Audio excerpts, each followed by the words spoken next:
and welcome to episode 116 of Random Encounter, the RPG fan podcast. I'm your host, Robert Steinman, Pale Robbie on the boards. Joining me today is fellow demon hunter of Tokyo, Derek Keemsbergen. That's me. I'm Derek. I'm Brian on the boards. And Tokyo is still a pretty dark and desolate place, but at least I've got the power of friendship to keep me company along the way. More importantly, at least you know where the hell you're going now, thanks to a great map. Am I right? Come on, map markers. I know, right? It's awesome. Yeah, seriously. Okay, so we're going to talk about Shin Megami Tensei 4 Apocalypse, of course. But we also have other people to introduce right now. We have Caitlin. I'm not doing the Adam Jensen joke. What? Then I will. No, don't. I am so... Okay, hold on. Can she be Caitlin who dies, who retells her stories? That's fine. Yes. That is totally fine. No, I'm guilty of this as well, like in my Deus Ex freaking previews where I was just like, you asked for this. And I was like, yeah, I'm being funny and clever. And that was like 2 years ago. And now I hate myself for doing it. Every journalist on the internet has written that phrase in a Deus Ex. Every journalist ever now has to do the Adam Jensen line, which I still don't know how that became a meme. I really don't like it's a throwaway line in the middle of like the first CG trailer for the game.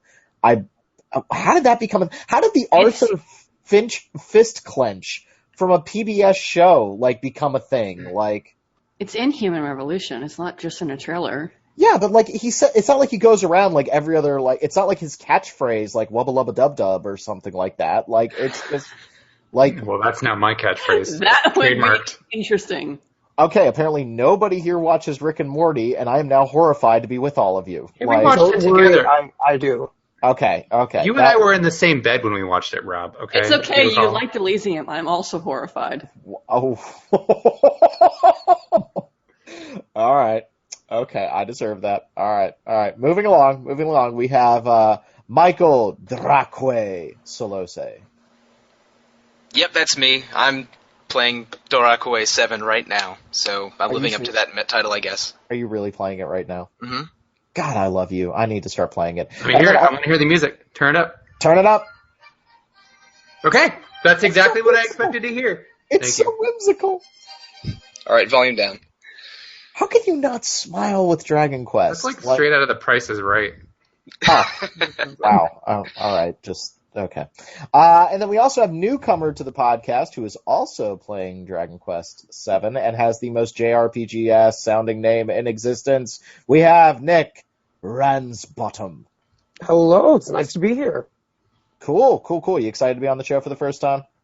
Yes, battling my crippling social anxiety, pushing down that rising vomit in my throat. Ooh, that's me every day. Yeah.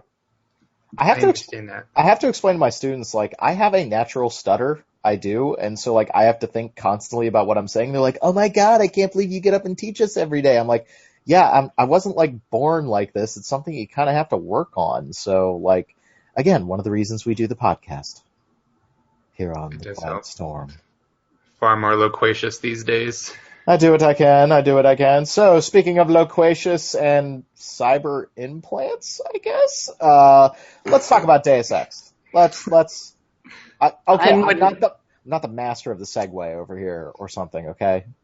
No, I thought you were going for Shin Megami Tensei, so that could have gone either way. No, we're going to talk about Deus Ex first, because that's been out the longest. So, Caitlin, you played the Deus Exes. Yeah, the Deus Exi. Deus Exes. Once I typed that into my phone and it came out as Days of Sex, which was great. Yeah, that happened to me one time. Yep. So, Caitlin, you liked Mankind Divided.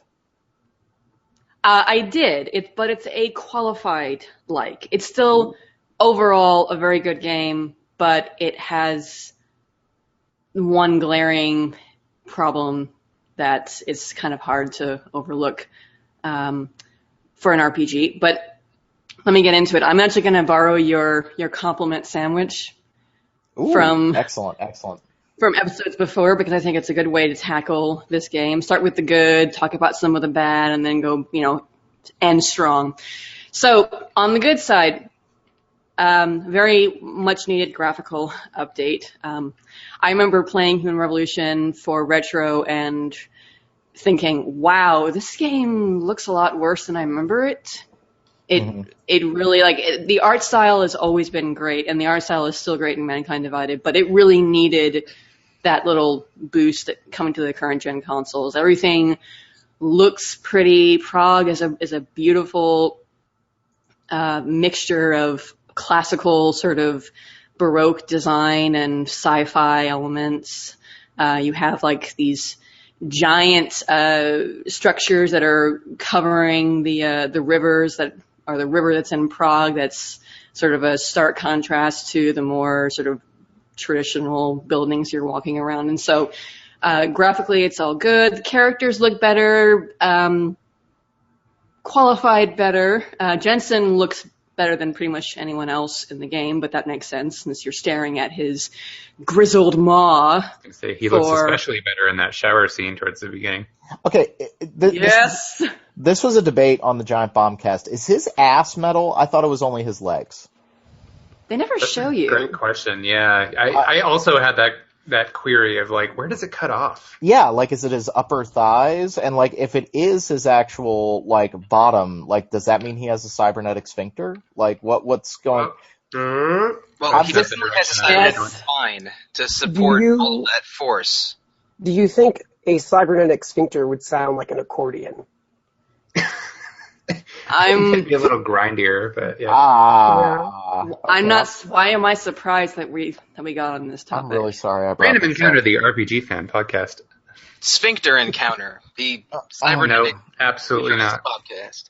Well, if it is a cybernetic sphincter, I'm sure it looks beautiful. But moving on. Okay. I think the best thing about the game is the level design and the refinements that they've made to the gameplay. Prague, it's not. You shouldn't go into it expecting it to be like Witcher level of open world design. It's still a closed world, but it's a very dense closed world that is larger than the hub worlds from Human Revolution. Lots of winding roads, lots of paths to explore, safe houses to crack. Obviously, there are events all over the place. But I think they did a really good job of using that space and giving you lots of different avenues by which to move through areas and reach your objectives.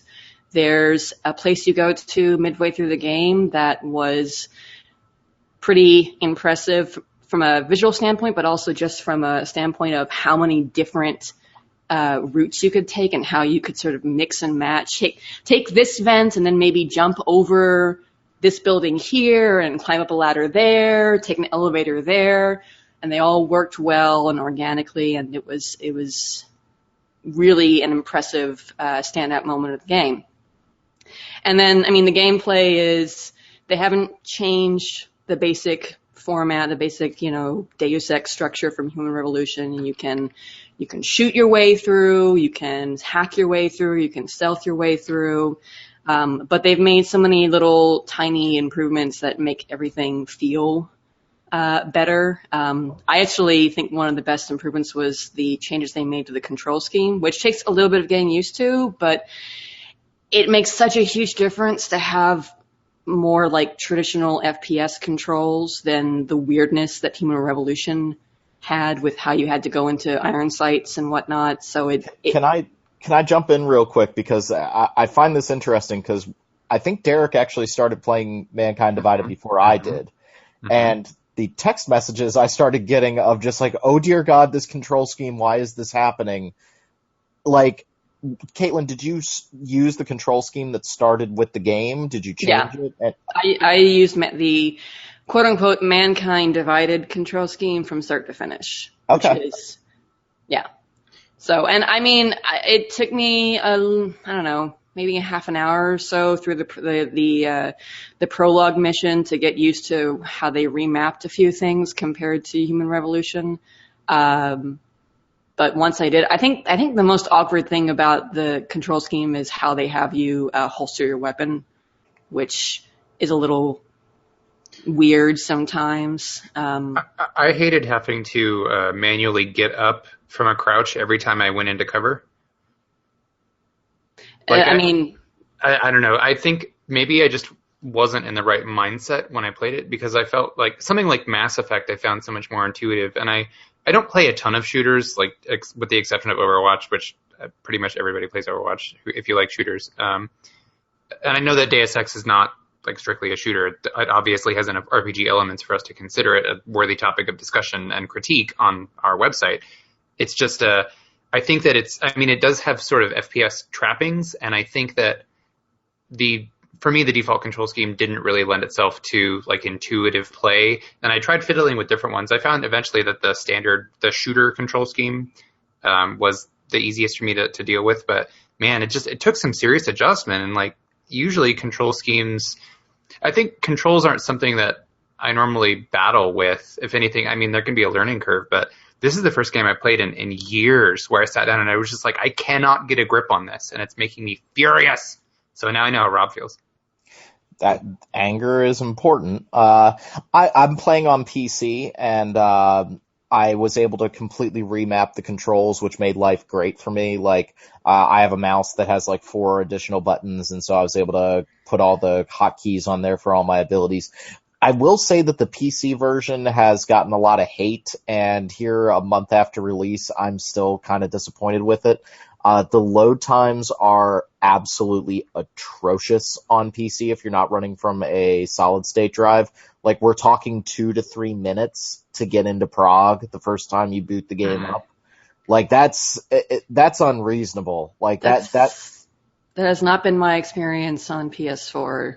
Yeah, it's something to do with the PC optimization. There's a lot of stuttering in Prague. The smaller environments, like the levels, will load super fast, and like they run like butter and look great. 60 frames per second on my 1070, absolutely awesome. But I think it's 2 things. I think this game is optimized mostly for ATI, and of course I switched away from ATI because, that's what I did. And it just seems like the PC port is a little troublesome, and that also doesn't surprise me because this is an extension of the new Hitman engine, and the new Hitman engine continues to run like butt. Like, that game cannot maintain 60 frames to save its life.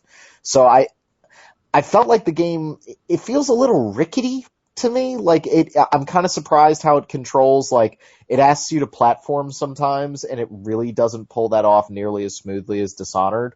And I was like, don't ask me to kind of be jumping along windowsills if you really can't do that right. So, just a little bit of jankiness here and there. But overall, like, I agree with Caitlin's assessment so far, which is like, this is a Deus Ex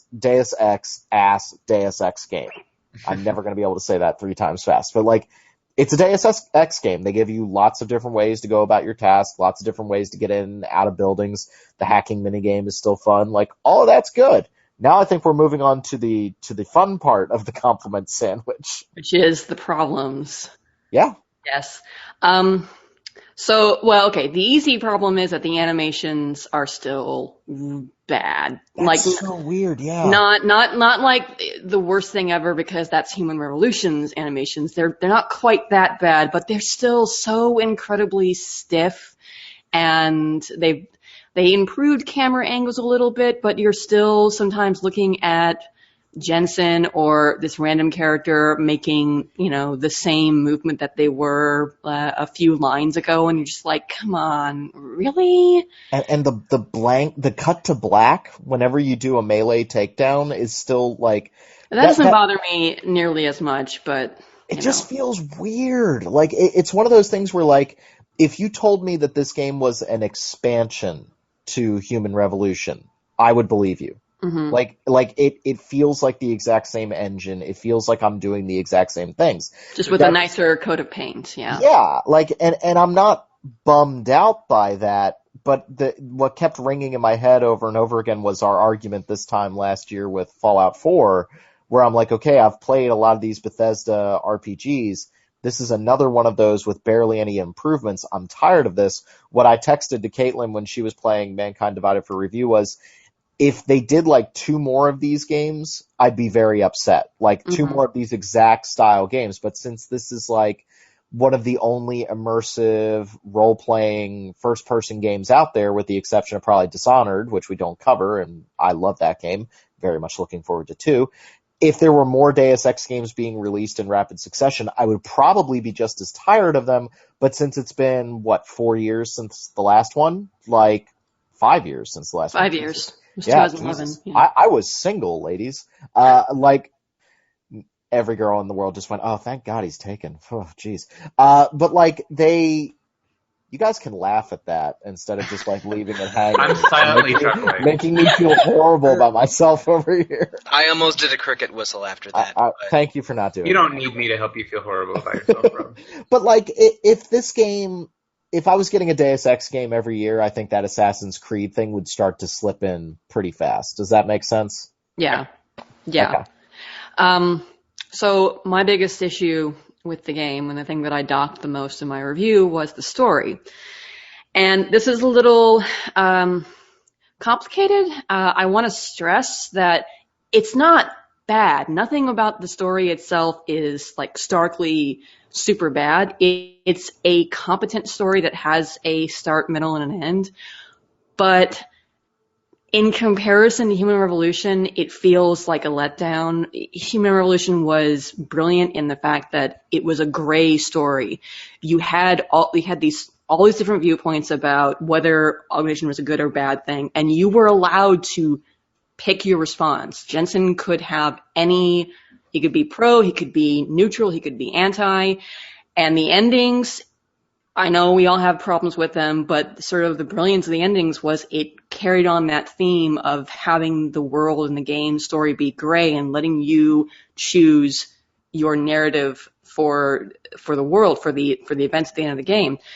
Mankind Divided is so much more of a black and white, in your face experience with the way its world and its themes are presented. There's no gray. There's very little nuance in the big issue of the game, which is augmented people being oppressed in the wake of a horrible incident that happened at the end of Human Revolution. Does it make one of the Human Revolution endings canon? Yes. Okay. Yes. Well, the thing is, we don't know which one, but it definitely eliminates one of the endings as being not possible. Uh-huh. Okay, And that's also a frustration. You actually wouldn't necessarily learn about this unless you did an optional area, but you can find out how they whitewashed your choice at the end of the game in such a way as to make it essentially a non-choice. Yeah, which is unfortunate, and I wanted to jump in real quick because this game has been so interesting to watch for the past year as every press release and piece of PR has come out for this game, and to watch both sides of this argument about, whether it's okay for this game to be doing certain things. I've been on both sides of the argument. On one hand, I think that it's great for a science fiction game to tell a story that is well-meaning and steeped in what's going on in present-day politics. I think that's part of one of the great things sci-fi can do. At the same time, putting a bunch of posters up that say Aug Lives Matter, yeah, that's probably not in the best taste, probably not something to do. But what I find so interesting, and Caitlin kind of nailed it, and I want to get back to her real quick, is people want to play games both ways. They want games where they get lots of player choice, but then apparently they also want games that say something. And so you have this real push-pull of some people want Adam Jensen to be a complete blank slate and him to be a character that the player completely controls. But then you also have people that say, well, to avoid the BioShock Infinite problem of saying both sides are bad, they're like, no, you need to come down on a firm stance. And this game clearly comes down on the kind of segregation is bad. And then people are complaining about that for taking away the player's choice. And I guess theoretically letting Adam side with the segregation people. But I just feel like this was a damned if you do, damned if you don't. Yeah. Two sides were pulling this game in two very different directions. There was the gameplay conceit of playing a character that you are shaping. And then also, but don't say for a second that segregation's bad. Segregation's good. And I'm like, well, at that point, I would have just thrown the story out and been like, we need to do something else because we can't keep both camps happy. You can't say nothing and then say something. Does that make sense? Yeah. And I mean, I don't know. That's also the weird thing is that the games, the world and the themes are very much selling you this one message of, oh, oppression is bad, augmented people are being oppressed unfairly, and the regimes and the cops and the world or at large are wrong and are prejudiced.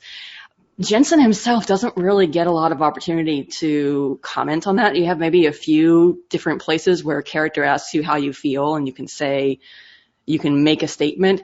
But he also doesn't really seem to have an opinion beyond that. Like, it's this weird thing where you cannot necessarily role play him into a certain standpoint. He has to be on a particular side of things, but he also doesn't overstate any real opinion or slant to that end. It's this weird sort of middle ground between having a blank slate character that you can shape how you want and having a more defined persona, and it just ends up making him feel like more of a generic action hero, whereas he was, again, more nuanced in Human Revolution, and him learning about what happens in Human Revolution and his own past is part of the whole overarching story. Here, I don't know. It's just like, he's become more of like I said, a generic action hero. And they're also screwed because you can't have him then side with the segregation side without running the risk of, to me, that is a terrible viewpoint. Like, that would just completely turn me off to the character. And so you want to give him this agency and choice, but he really does. He always kind of goes with, this whole segregation thing kind of sucks. And it's like, okay, well, now you have no personality because your personality's been set, but you're still giving me dialogue choices. Mm-hmm. And the last thing I wanted to bring up was, to me, I go back to the Krogans in Mass Effect, where I'm like, you could see both sides of the Krogan argument, which was, okay, the Krogans are a warlike people that are just screwing up the entire galaxy, but at the same time, they're people. So how do we deal with this? And that was a very, I can see both sides of the argument.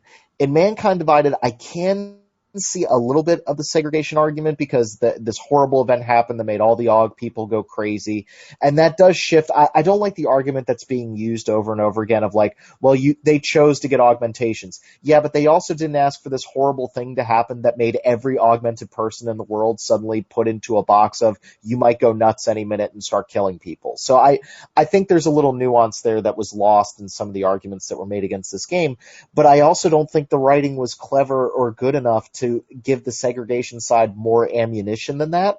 So then there's no choice to be made, just one side's black, one side's white, the way that Caitlin said. And I apologize, I wasn't meaning for that to be a pun, given what's going on. No, I really wasn't. In what's going on in the world, I wasn't giving that to mean a pun. But one side is clearly in the wrong here. Mm-hmm. And so that takes away nuance. And that was, I don't know, that was a bit of a shame. And the game, the game is unsubtle in other ways too. There's a character that you meet, and I won't say when because I don't want to spoil it, but you meet this character and he is so obviously a bad guy just from how his character design and the dialogue that you have with him. I knew I didn't know if he was going to be the final boss or something, but I knew I was going to fight him at some point because of how they presented him. And I was right. I did end up fighting him. And not that you knew in Human Revolution you were probably going to end up fighting the Spec Ops guys at some point. That was a given. But Human Revolution kept you guessing about who was the big bad, who was ultimately behind everything, up until the very last minute. I don't think that most people playing that game for the first time suspected who was really pulling the strings. Beyond the whole Illuminati is involved in some way because obviously original Deus Ex, they have to be involved. But the actual person who ends up causing the climax of the game, I don't think people saw that coming. Here, it's slightly less than blindingly obvious who did the super bad thing at the start of the game that starts everything off. And the ending is also problematic. I mentioned, I feel like it really sets up for a sequel, which is good and bad. would very much like to have another game. There are some plot threads that they set up in this game that if they tug on them the way I hope they will, could really create an amazing oh crap plot twist in another game. That'd be really fun to see. But at the end of the day, you're kind of left feeling like this was a massive detour for Adam. And like he says at the start of the game, I have to find the true power brokers. That's one of the very first things he says. And guess what he says at the end of the game? I gotta find the power brokers. Really? Yeah. So it's again, That- nothing is super, super horrible bad. It's still an enjoyable story, but it just doesn't feel like it lives up to Human Revolution. Yeah. There's also the problem of Jim Sterling reported on this, so I want to give credit where credit's due, but he was saying that he had talked to people who worked on the game, and this was a full epic story that has apparently been split up into a trilogy. Yes. Do you kind of feel that, Caitlin? Oh, I feel that. Yes. Okay, that's a shame. Yeah. That's a real shame. Go ahead, Caitlin. There's a mid-credits cutscene a la Marvel that is like the gotcha, the hook that's going to be moving into the next game. Yeah. Did Spider-Man just come swinging in like Captain America style?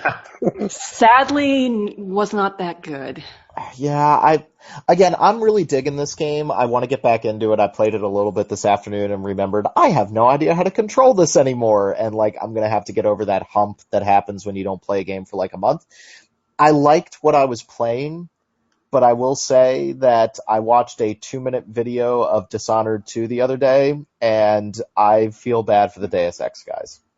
I really do. I think Dishonored 2 looks like it's taking everything from the original game and ratcheting it up to 11, and they also do not have the baggage of trying to tell like a sci-fi story that's relevant to today. So I think that game is better positioned right now.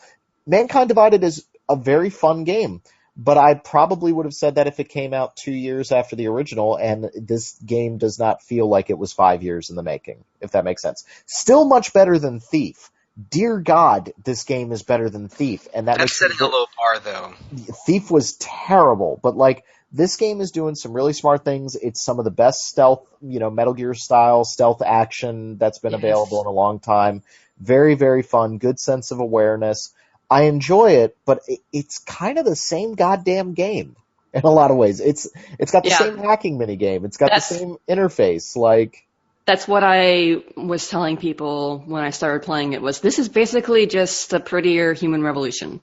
Yeah. So if you like Human Revolution, you'll like this game. Although personally, I was a little bit disappointed in the story. But if you didn't like Human Revolution, you're gonna find probably the same issues you had with Human Revolution present in this game. And I don't know, depending on what your issues were, you may not find something that, lets you enjoy it. So I don't know.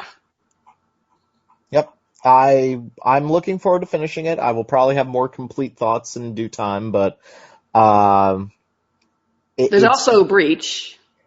Yeah, which I enjoyed it when I played it at E3, but then apparently all the microtransactions that they said we're not going to add too many, they've kind of gone a little crazy with. Yeah. It's fun. I mean, it's what it looked like, is bite-sized little chunks of gameplay that kind of, resemble a VR, Metal Gear Solid VR missions kind of thing. It's the same basic gameplay from the main story. They've tweaked a few things, like some of your augments work a little differently. You have more upgrades, which, to compensate for it being a sort of an arcade style game, give you more to have to upgrade. I didn't personally get to the point where I felt like I needed to start using real money to progress, although I have heard some people say that is a thing that maybe happens depending on how fast you progress through the levels. But yeah, I mean, that option is there. There's plenty of ways that you can get around it. Like I said, I never felt like I had to spend real money in order to keep progressing. So it either is a late game thing or I don't know. Ironically, I think my favorite part about Breach is the really bare bones, sort of text heavy story. There's not really much of a story with Breach. The idea is that you are they're called rippers. You're basically a hacker who rips data from secured locations that it's then spread to the public to expose corruption and other bad stuff going on. And you find a hole into this secure data bank, which is called, the hole is called a breach, so that's where the name comes from, and you have to extract the data. And you get these little case files that you can do while you're exploring missions. And there are things like trying to find out why this family's daughter mysteriously died when she was undergoing experimental treatment, or trying to learn about this new technology that a company has and then that they apparently fired one of their employees after they brought him on to work on it. And you uncover little conspiracies and the like as you're going through. And it's, again, the presentation is not very sophisticated.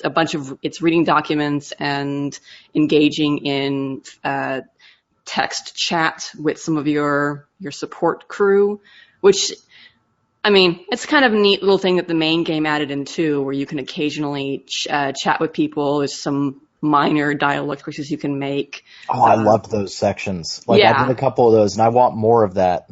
Yeah, I thought that was a really cool addition to the main game. You're not just hacking a computer and reading emails now. You might also be able to text chat and possibly open up other routes by text chatting. So that's the presentation. And so it's all pretty much text based, but the stories were actually kind of interesting. I found myself wanting to keep playing so I could find that next piece of evidence to figure out what was really going on. So I kind of applaud them for that. They could have just made it a straight up arcade. Here's a bunch of missions, go have fun. But having those case files, kind of was a motivating factor for me. It's an unexpected bonus, sounds like. Uh-huh. And now we have the DLC that just came out today. The day, as of this recording, it just was released today. The first of 2, I believe, story DLCs, and we'll see if they're at all substantial. I don't know. I heard that it brings back a character from the first game. Yes! Oh, do you have a crush on... Do you have a crush? A certain person that may have died in the first game? No. No. Ah, rats. No. I was hoping it would be Malik.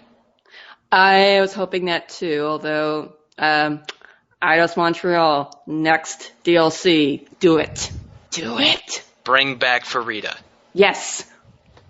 Oh, she's such a much better VTOL pilot than the guy that you get in Mankind Divided, who I really don't like. So I wish they had explored her obvious crush on Jensen a little more, but well, whatever. I haven't played Mankind Divided, but I'm intrigued by it since I actually played Human Revolution for the first time last year for Retro Encounter. But yeah, you guys have a lot to say about it, that's for sure.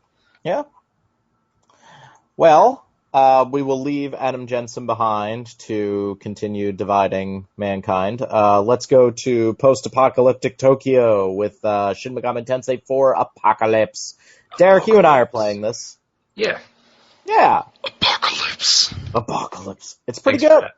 It's pretty good. It's very much in the vein of Final Fantasy X-2, and that you revisit many of the same areas where different things are happening under different circumstances. Shin Megami Tensei 4 Apocalypse plays out as a what-if story, kind of following the neutral route in Shin Megami Tensei 4. It takes place starting near the end of Shin Megami Tensei 4's story and kind of turns into its own thing from there. And this one you play as a hunter named Nanashi, which literally means no name in Japanese.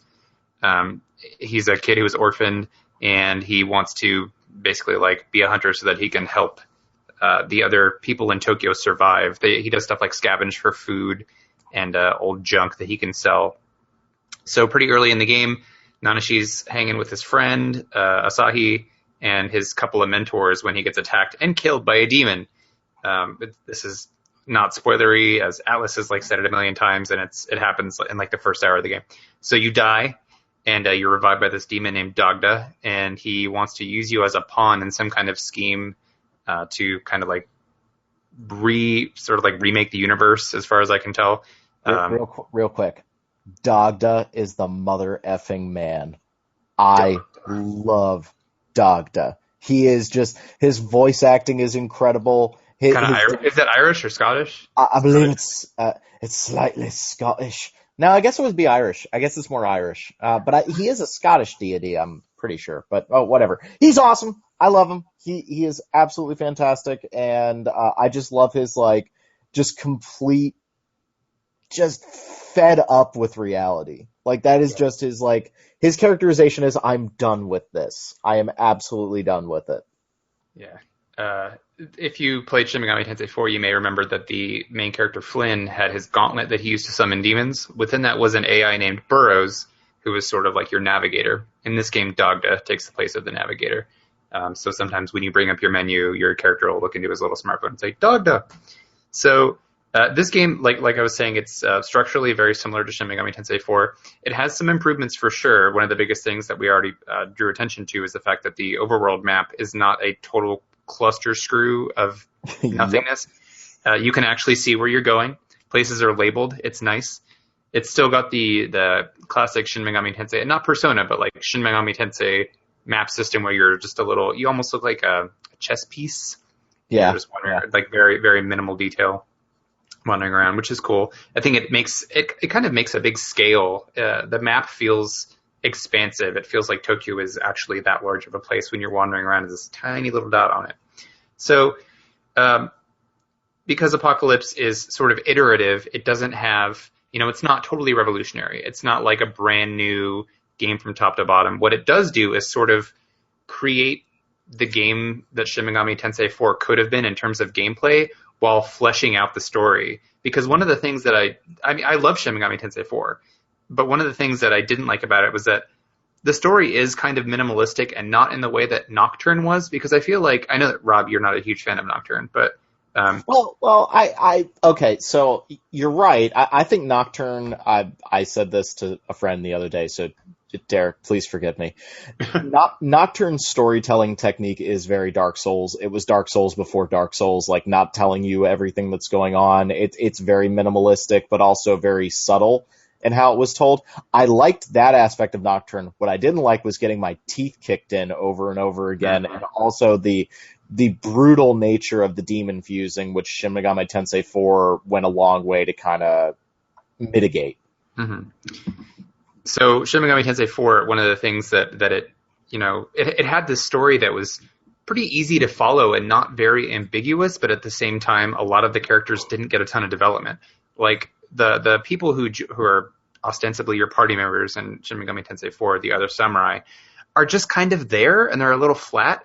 They don't, they're not like totally one-dimensional, because in typical Shin Megami Tensei fashion, like in 4, you choose whether you want to side with the sort of the ideology of chaos or the ideology of law, or neutral, which ends up being the kind of canon route. But so I liked how in Shin Megami Tensei 4, the chaos guy isn't just like some crazy warmongering weirdo. He just basically believes that the only way to create a good world is to do so via strength. So 4, I'm trying to say is that 4 didn't have awful characters. They just didn't really get fleshed out a ton. Shin Megami Tensei 4 Apocalypse totally flips that on its head, because it has a cast of something like 6 characters who are always with you beyond a certain point. I mean, some may come and go, but they're people who are with you for the whole journey, and they're constantly bantering, and a lot of them have really different perspectives. Like, if you recall, if you played SMT4, one of the first samurai in the game's name is Navarre.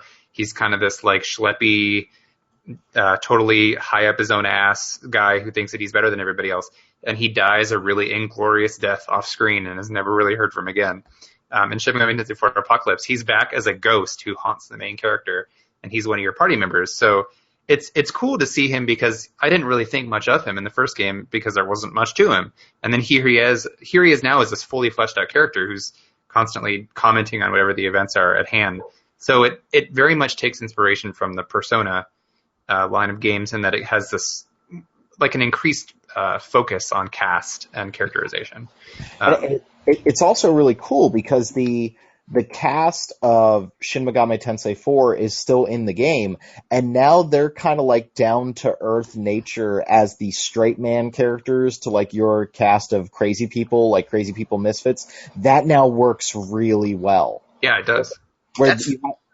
That's so smart. It is so smart that they did that.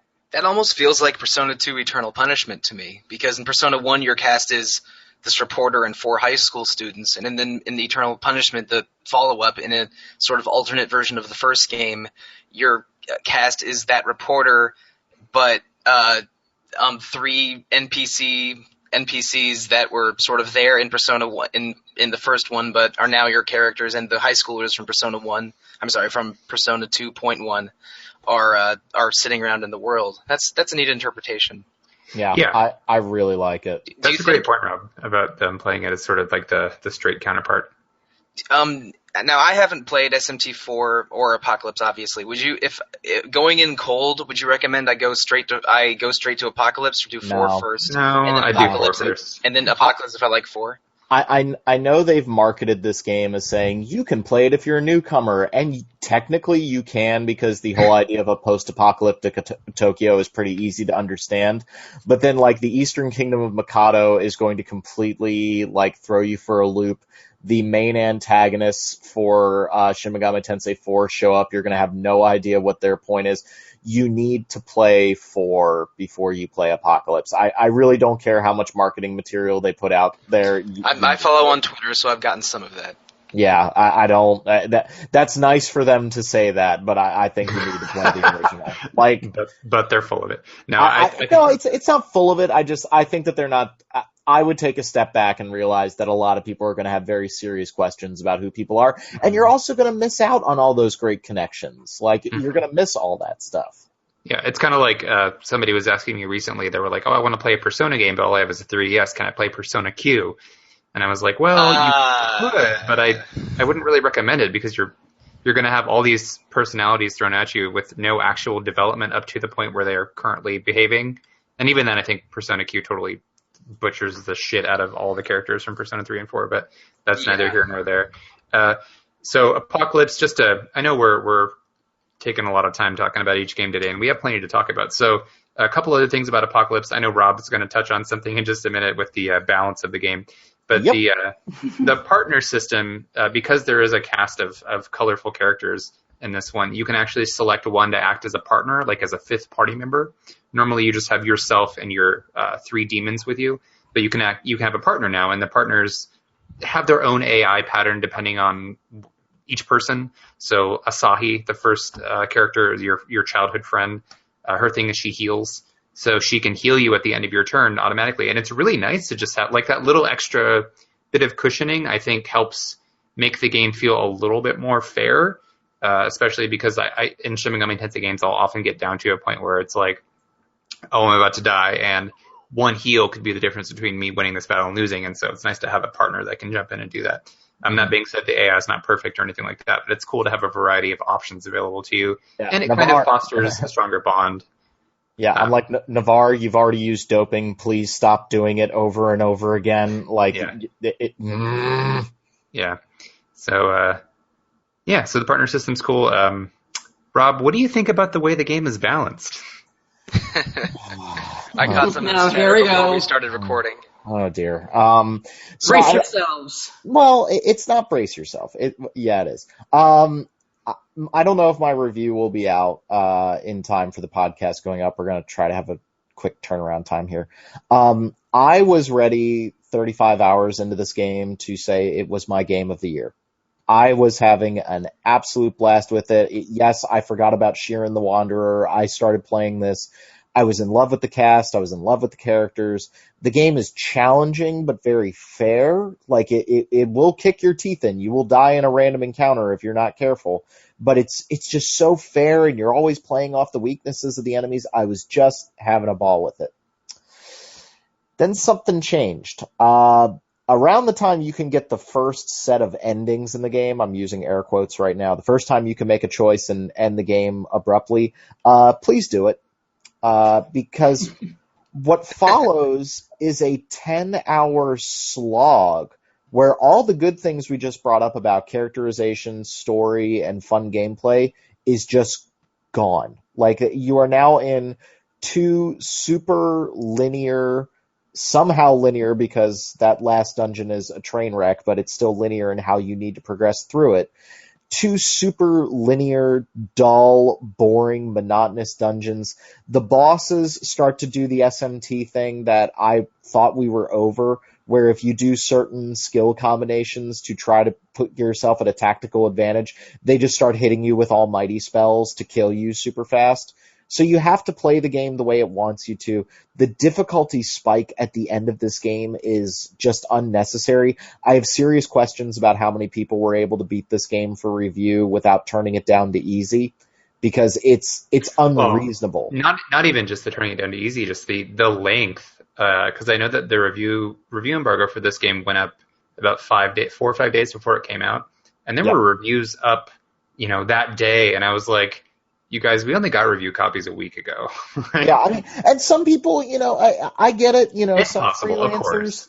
Yeah. can get it done. I got Bloodborne done in like 4 days. Like, I know, but like, this game gets so soul-crushingly hard and monotonous. Like, the last dungeon in this game, I was going to put it in the show notes, but I don't want to ruin people on it. I don't want to spoil Right. people. Like, the last dungeon in this game is like a joke. Like somebody just sat down and said, those old dungeons from like Phantasy Star 2 that were just filled with teleporters and you have no idea where you're going? Let's make one of those. It took me 3 days to get through this last dungeon. I wasn't gaining any experience because I hit the level cap, and apparently DLC will come out in the next 2 weeks that will eliminate the level cap. I needed that now, goddammit. I can't recruit any of the demons in the final dungeon, so I'm just fighting meaningless battles for 3 days with no advancement on my characters. And to top it all off, I thought 4 was difficult, but I don't think 4 got unreasonable in the last couple boss battles. This game, you have to put together a perfect party or you're just going to get wiped out. Like, it is just insane. I loved this game, guys, and then I got to the end, and it just annihilated me. Like, the last 10 hours of this game, I did not have any fun. It was a chore, and I just wanted to get it done. That being said, I obviously haven't gotten that far yet. I still think it's a fantastic game up to the point where I've played. So don't let that deter you from trying it altogether. But I think it's wise to sort of mentally fortify yourself for the last 10 hours. It feels like padding. It feels like they had a 35-hour game, which is short-ish by modern RPG standards, but like back in the SNES days, like 35 hours was great. Like Chrono Trigger you can beat in 25 hours. Like, and I adore that game. But it feels like they just said, you know what? We need like 10 more hours of gameplay, and somebody was sitting there going, yeah, but we don't have anything else. Nah, just make some crazy dungeons and everything will be fine. All the story and the characterization is gone too, so I didn't have any incentive. I didn't want to know what happens next. I was just like, oh, really? Okay. I mean, you can kind of guess with this series what the final boss is, and like, at that point, I just didn't care. Like, I don't know. Like, I think I was fair in my review. I can give this game a huge recommendation if you finish it when it gives you the first opportunity to do it. But to me, it's just a masochistic slog for the last 10 hours, and I just don't understand why they needed to do that. It feels the way people describe Nocturne or Digital Devil Saga 2 to me. Yeah, Well, I think that might be part of it, because a lot of fans of SMT games are sort of RPG gluttons for punishment. Yeah. And I mean, you go on some corners of the internet and you mention, I don't know, preferring Persona to Nocturne, they'll call you a baby because you can't play a grown-up RPG. I'm wondering if this really brutal end game is squarely aimed at that audience that wants a super challenging, brutal RPG dungeon experience that maybe you didn't necessarily want. That could be. Derek, I want to get Derek's opinion on this. I never felt like Shin Megami Tensei 4 got brutal. I would say Shin Megami Tensei 4 was tough.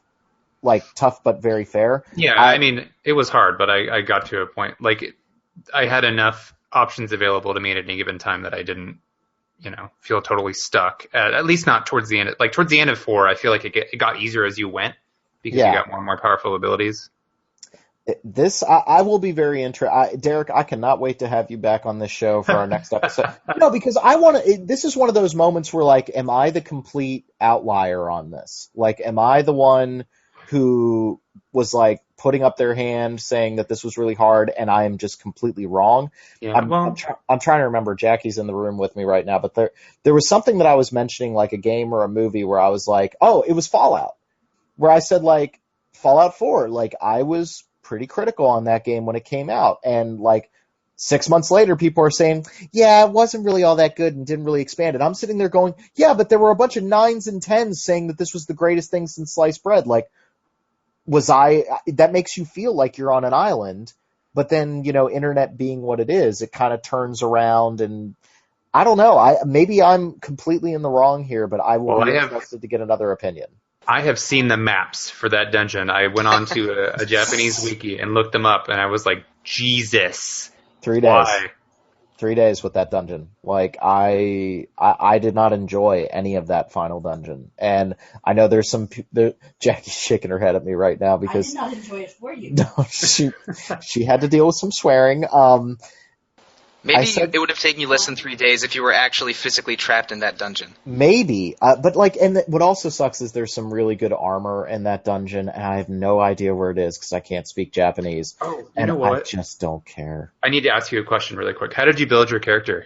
Magic. Pure magic. Yeah, that's what I always do. So this time I went full gun, like full death. I think you're going to have a hard goddamn time. I think you are so screwed. Well...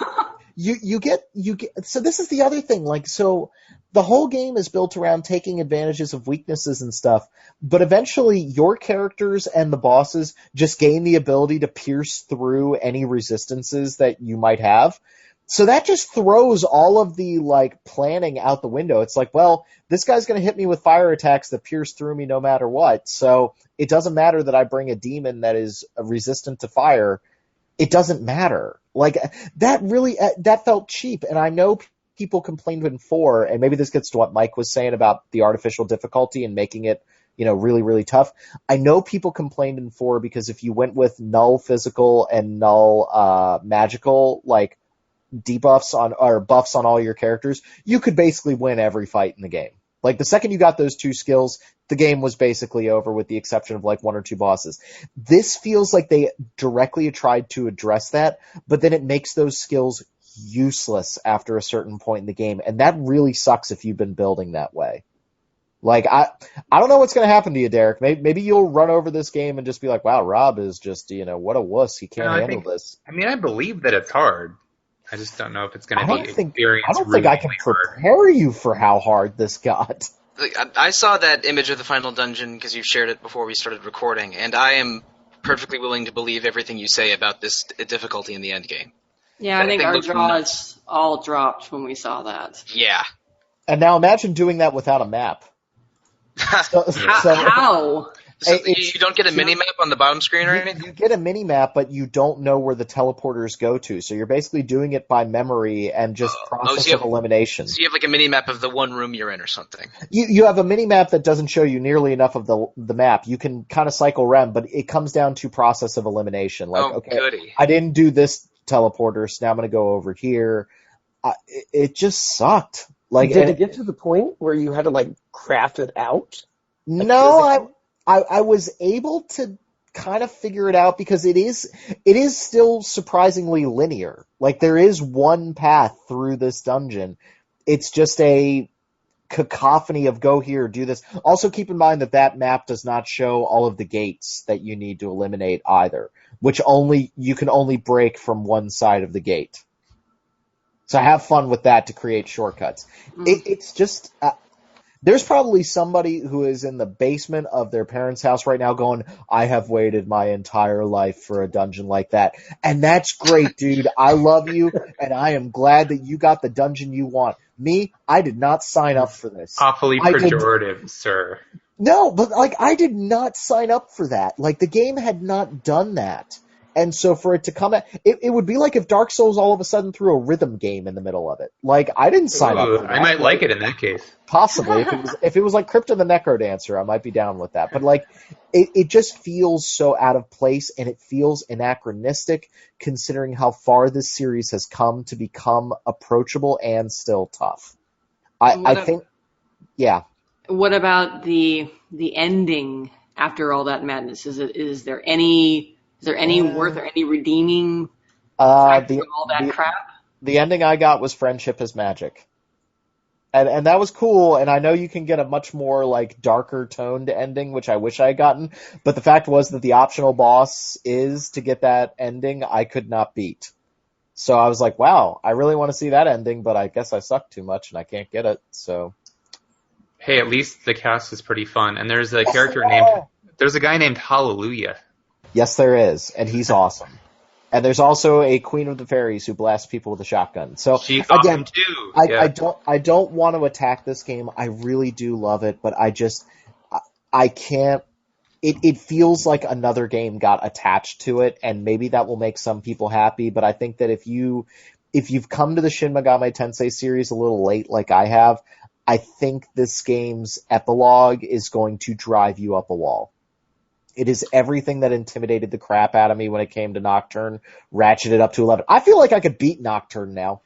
I've seen the seventh layer of hell. I'm not that worried anymore. Like, Only bring the it seventh, on. because I thought, but what if Nocturne goes down to the 9th circle? Oh, is there a 9th? Oh god. Yeah, it's 9 in Inferno at least. What if Persona 5 gets this hard? What if Persona 5 has a dungeon like this? It'll probably have something like that that's optional. I can't imagine that. I think Persona 5 Golden Fest might have a dungeon like that. Ooh, okay, there you go. Persona 5 Crimson. No, Persona Oh, 5 yeah. Crimson Golden Fest, the answer. If I can have it on my Vita or my Vita, if there's ever another, there won't ever. I don't think the UI could. I don't think the Vita could handle that UI. Like it's just too much. I don't think I can handle the UI. After 4 random battles, I'd faint. I will. So It pretty. is busy. That's the other thing I wanted to briefly mention with Apocalypse. It still has the absolutely sublime presentation. It is, in terms of like handheld RPGs, it does everything right with its pop-up menus, with its map design. Like, you can tell it was made for the 3DS, and I love it for that. Yeah, the actual graphics are pretty dated. Like the visual, Yeah. the character models and the environmental textures and stuff are pretty dated. But the UI is fantastic, and you know how I'm a slut for a good UI. So Yep, we all are.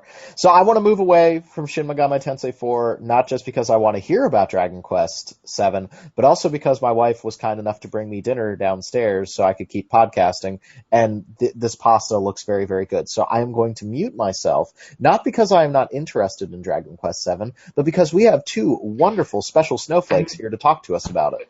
it's funny because you were leading that campaign train for so long about how you couldn't wait for DQ7 to come out, but then you got Apocalypse a week before, so it kind of... And I loved Apocalypse, and I loved Apocalypse, but now I'm ready for a Dragon Quest. So, Nick, Mike, am I going to like Dragon Quest 7? Absolutely. It has been 5.5 years since we've had a traditional Dragon Quest in English, so I was a little thirsty for another one, and I got it, and I love it. See, as I said in my preview, this is my first time with a Dragon Quest game, and I kind of feel like it's a good entry point. I don't, but keep going. See, that's the thing. You keep telling me that. Yeah. I think the way in which the story is structured is that you're playing through these vignettes. You're, building an entire world back from, the ground up, essentially, as you unleash these continents from the past. And it's throughout these individual stories that the game, has its narrative. And I think that's very smart. I think it's something I haven't necessarily seen done a lot in a video game before. Mm-hmm. And I like that structure. And it's a lot less intimidating than having to go in with, hey, there's this big epic battle, there's this you have to keep track of. I hate to throw this title under the bus, but it's like how Final Fantasy XIII introduced 15 terms that made no sense. and it got so overwhelming with the sea and everything. You don't have that with this. It's more streamlined. Something that I get from that is because Dragon Quest VII is known for being one of the longest RPGs ever, the PlayStation 1 version being 100 hours plus, and that's no exaggeration. I played maybe a couple hours of Dragon Quest VII, but I sure did watch a friend over several months play through almost all of it when I was a lot younger, and he sure did rack his time up into the 100 plus hours. So 3 is supposedly more streamlined, but even so, I think having the approach of the story split into a lot of these vignettes makes it a little bit more palatable. Like, you don't necessarily, if you're going to be playing this game for so long, it's nice to have stories that sort of build up and resolve themselves on a smaller scale so that you don't forget 70 hours later exactly what was going on. Well, exactly. But you say that, but I think that you also inherently described the structure of almost every Dragon Quest game, because most of the games in this series have these self-contained vignettes as you just move through the world, like serving the greater story. And even though Dragon Quest VIII, for example, has the whole world map there at the beginning, you're still going town to town, dungeon to dungeon, resolving smaller conflicts before you can get to the next one. But Dragon Quest VII does it really explicitly in the way that Nick described earlier, where you have to find fragments to literally revive islands and build the world brick by brick and island by island. And it's neat to have a visualization of those Dragon Quest vignettes, but I don't think it's that different from other games in the series where they have these self-contained stories and a larger story starts to take shape, and by the end you're fighting a demon lord, and it's always demon lord. But with the entire story and greater context and the sort of sum of the story the story is greater than just the sum of its mini stories, and that's something I love about Dragon Quest. However, I don't think 7 is the best starting point for it, because as we've alluded to a couple times already, it's the longest one. The PS1 version was 100 hours. In the room where you construct the tablets that summon the islands, I think there's 18 of those, and once you rebuild the world and do those 18, I think you're around the game's halfway point, is what I was led to believe.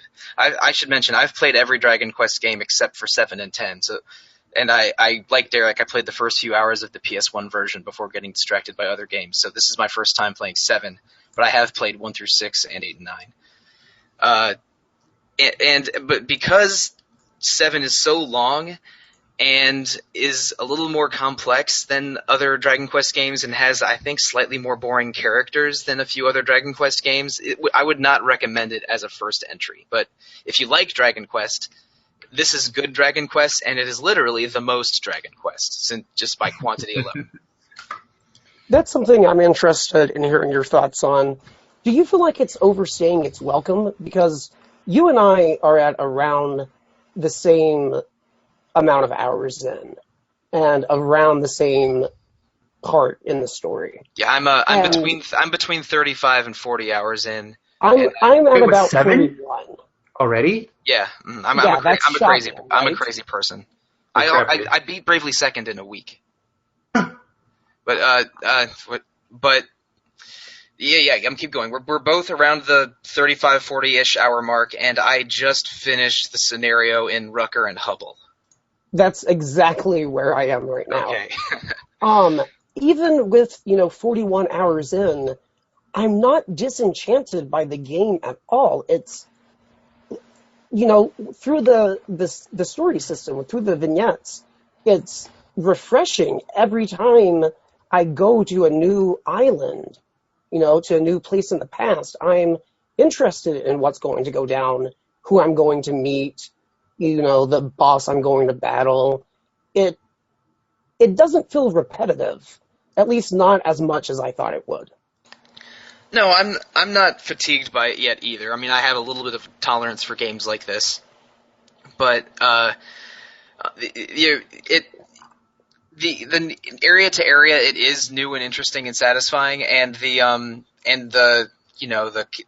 character building is good and gets better once you get the unlock the job system around Island 8. And I think we should mention there's 18 of these islands, and I think the Hubble is like the this 15th or 16th island. I think I'm not sure. I haven't counted. And no, I'm not bored by it yet. And that might be in part because I was expecting this to be a very long game going in, even though I had not nearly made it this far when I tried the PS1 version. But again, I mean, I've played most of the Dragon Quest games. I think this is good Dragon Quest, but I don't like the characters quite as much, and I don't think the story is maybe as dramatic and fun as my favorite ones, which are 5 and 8. I'll agree with you there about the characters. I think that the 7 probably has some of the weakest in terms of also design, but personalities seem a little weak to me. But the thing is, though, you get so much out of the party chat feature. Yes, You do. You press B a lot if you play this game, because B will have one of your party members comment on current events, and that's how you get a lot out of them. And it's always Maribel who has the best response. It's always Maribel that has the most irritating response. She's the best. I love her. I don't like Maribel. I'm on Team Ruff right now. He was Gabo in the PS1 version. He's great too. I like every character that I've met so far. But that being said, there's not a lot to them. Certainly not in the sense of a title like Final Fantasy. They're pretty much just one-liners. They have personality, but not a ton of depth. But I think they're most of the character designs in Dragon Quest I find at least appealing. But again, I've already played this game 35 hours, and I'm not nearly attached to these characters the way I am to those in other games. But it's not bad. I don't think the characters are a major weakness. They just have very little main story involvement. I just finally got a story moment with one of them right after the Rucker and Hubble quest. But this is good Dragon Quest. There's a lot of it, but I don't think it's my favorite. But I am very happy to be playing it because I missed Dragon Quest, and this is still a very good game. But and Nick and Derek, I guess. Derek, have you gotten to All Trades yet? Oh no, not even close. Okay, I think it's the 8th island or maybe 7th. But one thing that I don't love about this game is that it takes a while to get access to the job system, and it serves a story role. Like you have to you have to make it pretty far in the story to get to the job system. There's a whole quest surrounding saving the Tower of Dharma or All Trades Hour or whatever All Trades Abbey. That's what it's called in this one. And the story stuff around it is cool and interesting, and it's justified when you get to it. But I wish it came at like the 8-hour mark instead of the 15-hour mark. Is all. See, I disagree completely. I think at that point is when it really refreshes itself through its job system, and it sort of provides. When you're running a marathon, you get tired to a point, then you make a pit stop, drink some Gatorade, and, you're refueled. That's a very bad metaphor, but you get the point of what I'm saying. You get the gist. No, I get it. It's coming in at the 20-hour mark is right where I would have been like, okay, this is just too much of the same. Then you unlock the job system, and it's like, okay, now there's so much more to do that I'm looking forward to the next 80 hours. Mm-hmm. The thing is, I really like job systems, and I want to start tinkering with job systems as soon as I play a game that has one. Like I mentioned, I played Bravely Second earlier this year. By the 90-minute mark or so, you have 5 jobs to play with, and then you get a trickle of them throughout the rest of the game until you end up with, I think, 30 or maybe more than 30. But it's like in Dragon Quest VII, you have to do a quest to basically save All Trades Abbey, and once you save it, you get this job system that has I think it grants you access to about 20 normal jobs and then 30 monster jobs, which are a whole nother mess. But again, it is an injection of new gameplay interest and new visual interest because you're in this, I think for the first time, the only time other than Dragon Quest III, changing jobs changes your character's appearance, which is not true. Love that. Yeah, it's not true in Dragon Quest 6 or 9, because 6 characters always look the same, and 9 they take on the appearance of their equipment. But in 7 it does the Final Fantasy V Bravely Default thing where everyone changes costumes for their jobs, and it is adorable. And they dress up as a sheep when they are shepherds. That is awesome. Yep. Yeah, Why am I and not playing this? this is a It's fun, amazing. cute RPG. The jobs are fun, and I love unlocking new ones. And because there's 10 basic ones, then 7 intermediate ones, and then 3 super jobs. And you can read about them all in game once the Abbey is rescued, and you talk to some NPCs. And you have to do a combination of basic jobs and intermediate jobs to unlock the 3, as you said, Yeah, super it's the same jobs. It's the same as Dragon Quest VI, but a little bit more complex and interesting. I think I haven't explored all of it yet, but on the surface, 7's job system looks better than 6's. How do you feel about Monster Meadows and the Haven and the new randomized dungeons? Well, okay, the Haven is something that was in the PS1 version, and I did unlock it in the PS1 version. I got a little past that. And it's nice. It's a good side quest where you recruit NPCs in every town in the game that maybe you're a little dissatisfied with their life, and send them to this new town that you founded from the ruins of a town that sort of went through bad times in the past. And so you build this town of NPCs, and the more NPCs are in it, the more it grows. And that's a very fun little side quest that you could probably compare to collecting 108 Stars of Destiny or building Township in Breath of Fire or something. And It's a town and a ship. Yep. Oh my god. Yeah, Breath of Fire 2 is all right. But anyway, I think it's a good side quest. Monster Meadows stuff is neat, but I haven't gotten too deep into it. You can recruit monsters at random or semi-randomly by finding them and send them to this Monster Meadow area, which is unlocked way later than you can first visit it, which confused me a little at first because it appears as like a spot in the middle of the ocean on a map until you revive the island that surrounds it. But and you send these monsters on little missions to collect tablets for you, and then you can jump into these tablets through a tablet platform that's similar to when you unlock islands to play through a randomly generated dungeon that you can use to level up in and get pretty decent rewards in. Oh, so the randomly generated dungeons. Sorry to interrupt you, but you can actually go into those as a party. I thought those. I must be confusing that with the thing for monsters that you can send into. Yeah, the thing for monsters you send them into is just a cave, then they come out with a tablet, and the tablets themselves your party jumps into. But unlike Dragon Quest V, where you recruit a team of monsters Pokemon style, or 6 where you can recruit specific monsters, or even 8 where you can summon monsters that you've recruited, you don't actually fight alongside monsters in this game unless you use a monster class by consuming a monster heart, which is another mess that I've barely touched into and seems way deeper and more complicated than the human job system. But it is, because I've used Heal Slime Heart. That's exactly the one I used, because I thought some backup healing would be great without having to go into Priest again. I'm really sucked into the Monster Meadows. I find myself, I made Ruff a monster masher, actually, just so I had an easier time recruiting the monsters. Mm-hmm. And I just got a Metal Slime Knight like an hour ago, and that is the highlight of my week. So I am very invested in this little goofy, side activity. My only complaint with the game is that the dungeons are just so boring.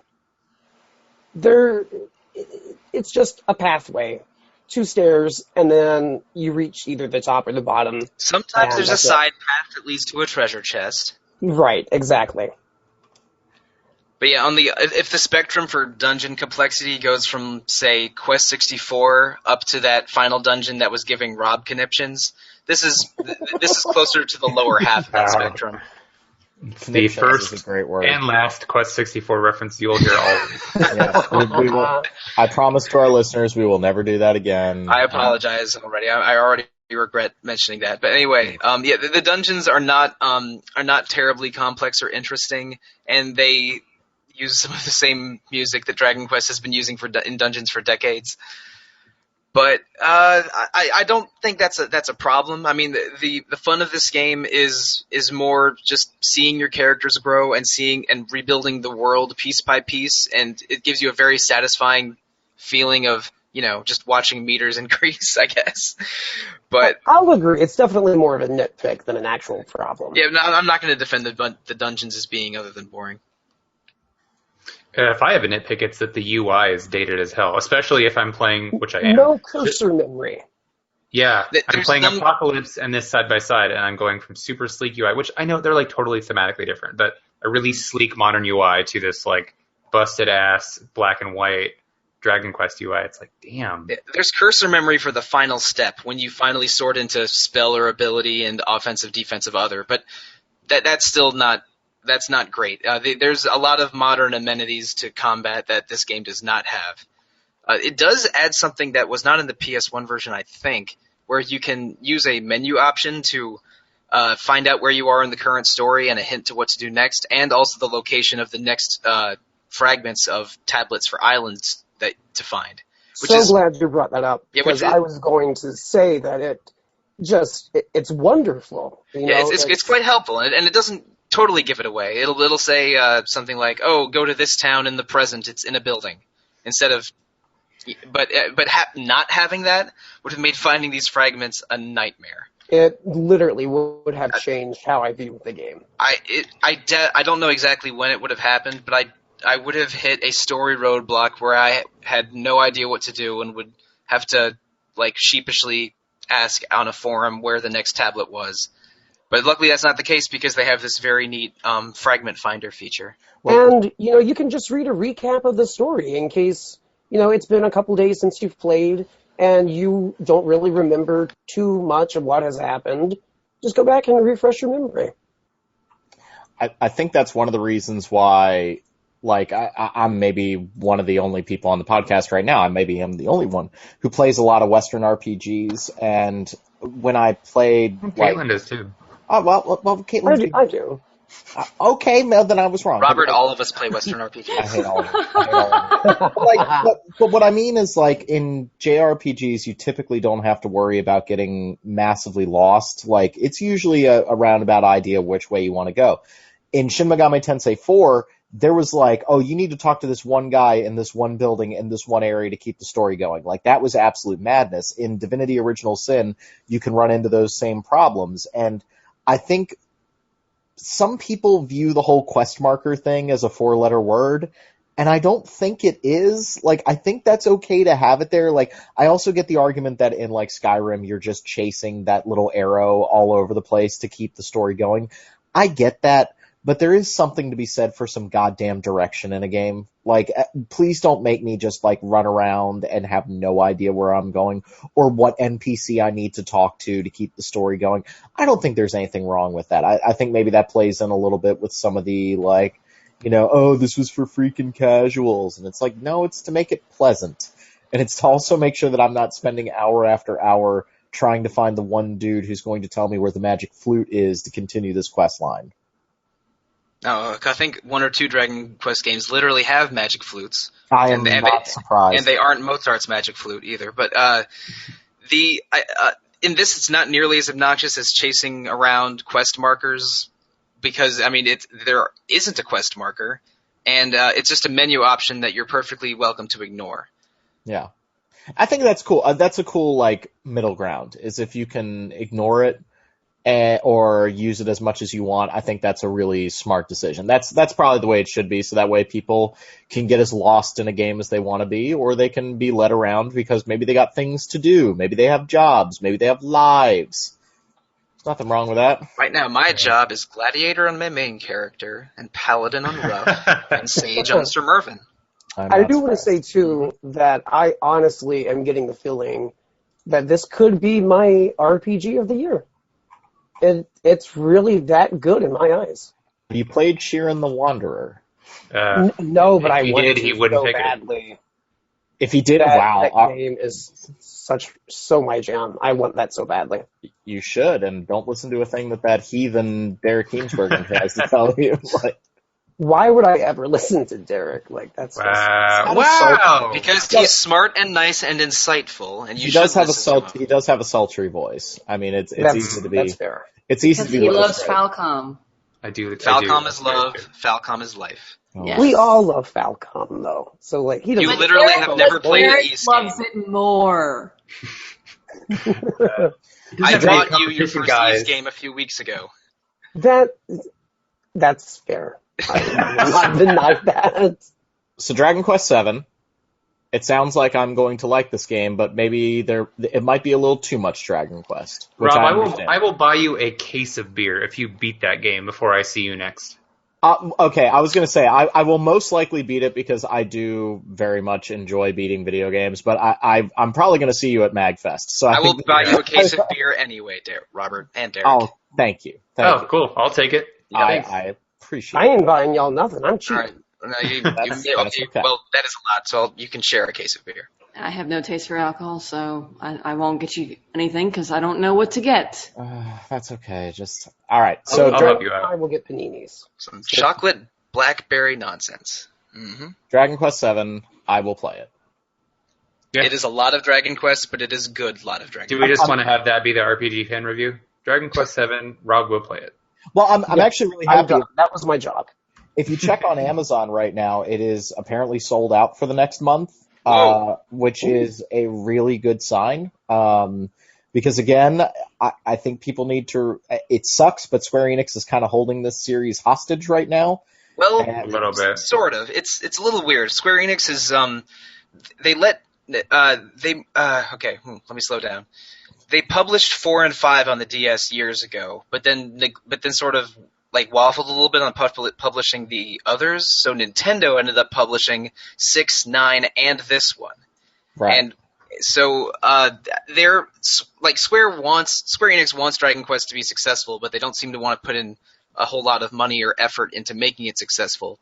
But I mean, we're getting Dragon Quest Heroes 1 and 2, and we got this from Nintendo. And Nintendo did a very nice thing. They've been promoting this game reasonably enough, and they even released a quickie guide for the first 15 hours of the game. Right, Yeah, it leads you up to the Abbey. Yeah, right up to where you the job system unlocks. And I did check it once or twice to just see where because I had to speak to an NPC and precisely one time at one place, and I couldn't find them. So they seem to be doing well by Dragon Quest VII, and I like it a lot so far. Even though I think I'm 40-ish hours in, and maybe barely at the halfway point. There's still a lot to go. It's intimidating, but it's a good time. I'm looking forward to 8 because 8 was my first Dragon Quest, and I think unfortunately that might have been the best Dragon Quest. It's terrific. Did you ever get to? I know you played 4 on the DS a while ago. I played 4. I wanted to play 5, but the summer got pretty busy. Okay. I still have 5 and 6 to play. I'm really excited to play 5. 5 seems to be the fan favorite because I know what the story conceit is in that game, and I'm really interested to play it like that.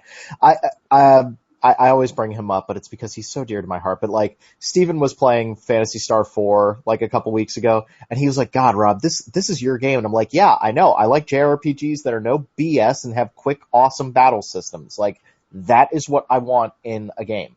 And that's one of the reasons I liked Apocalypse so much. That's one of the reasons I'm excited for Dragon Quest. Like, if you can get me in and out of combat very fast and give me a strong sense of power progression, like I'm getting stronger, I will play a JRPG for 100 hours. And the DS version of 5 is really good. They add the Super Famicom version of it only had 3 playable characters in your party at once, and they made grinding they made it a lot easier and a lot less grinding by just making that 4 instead of 3 in the DS version.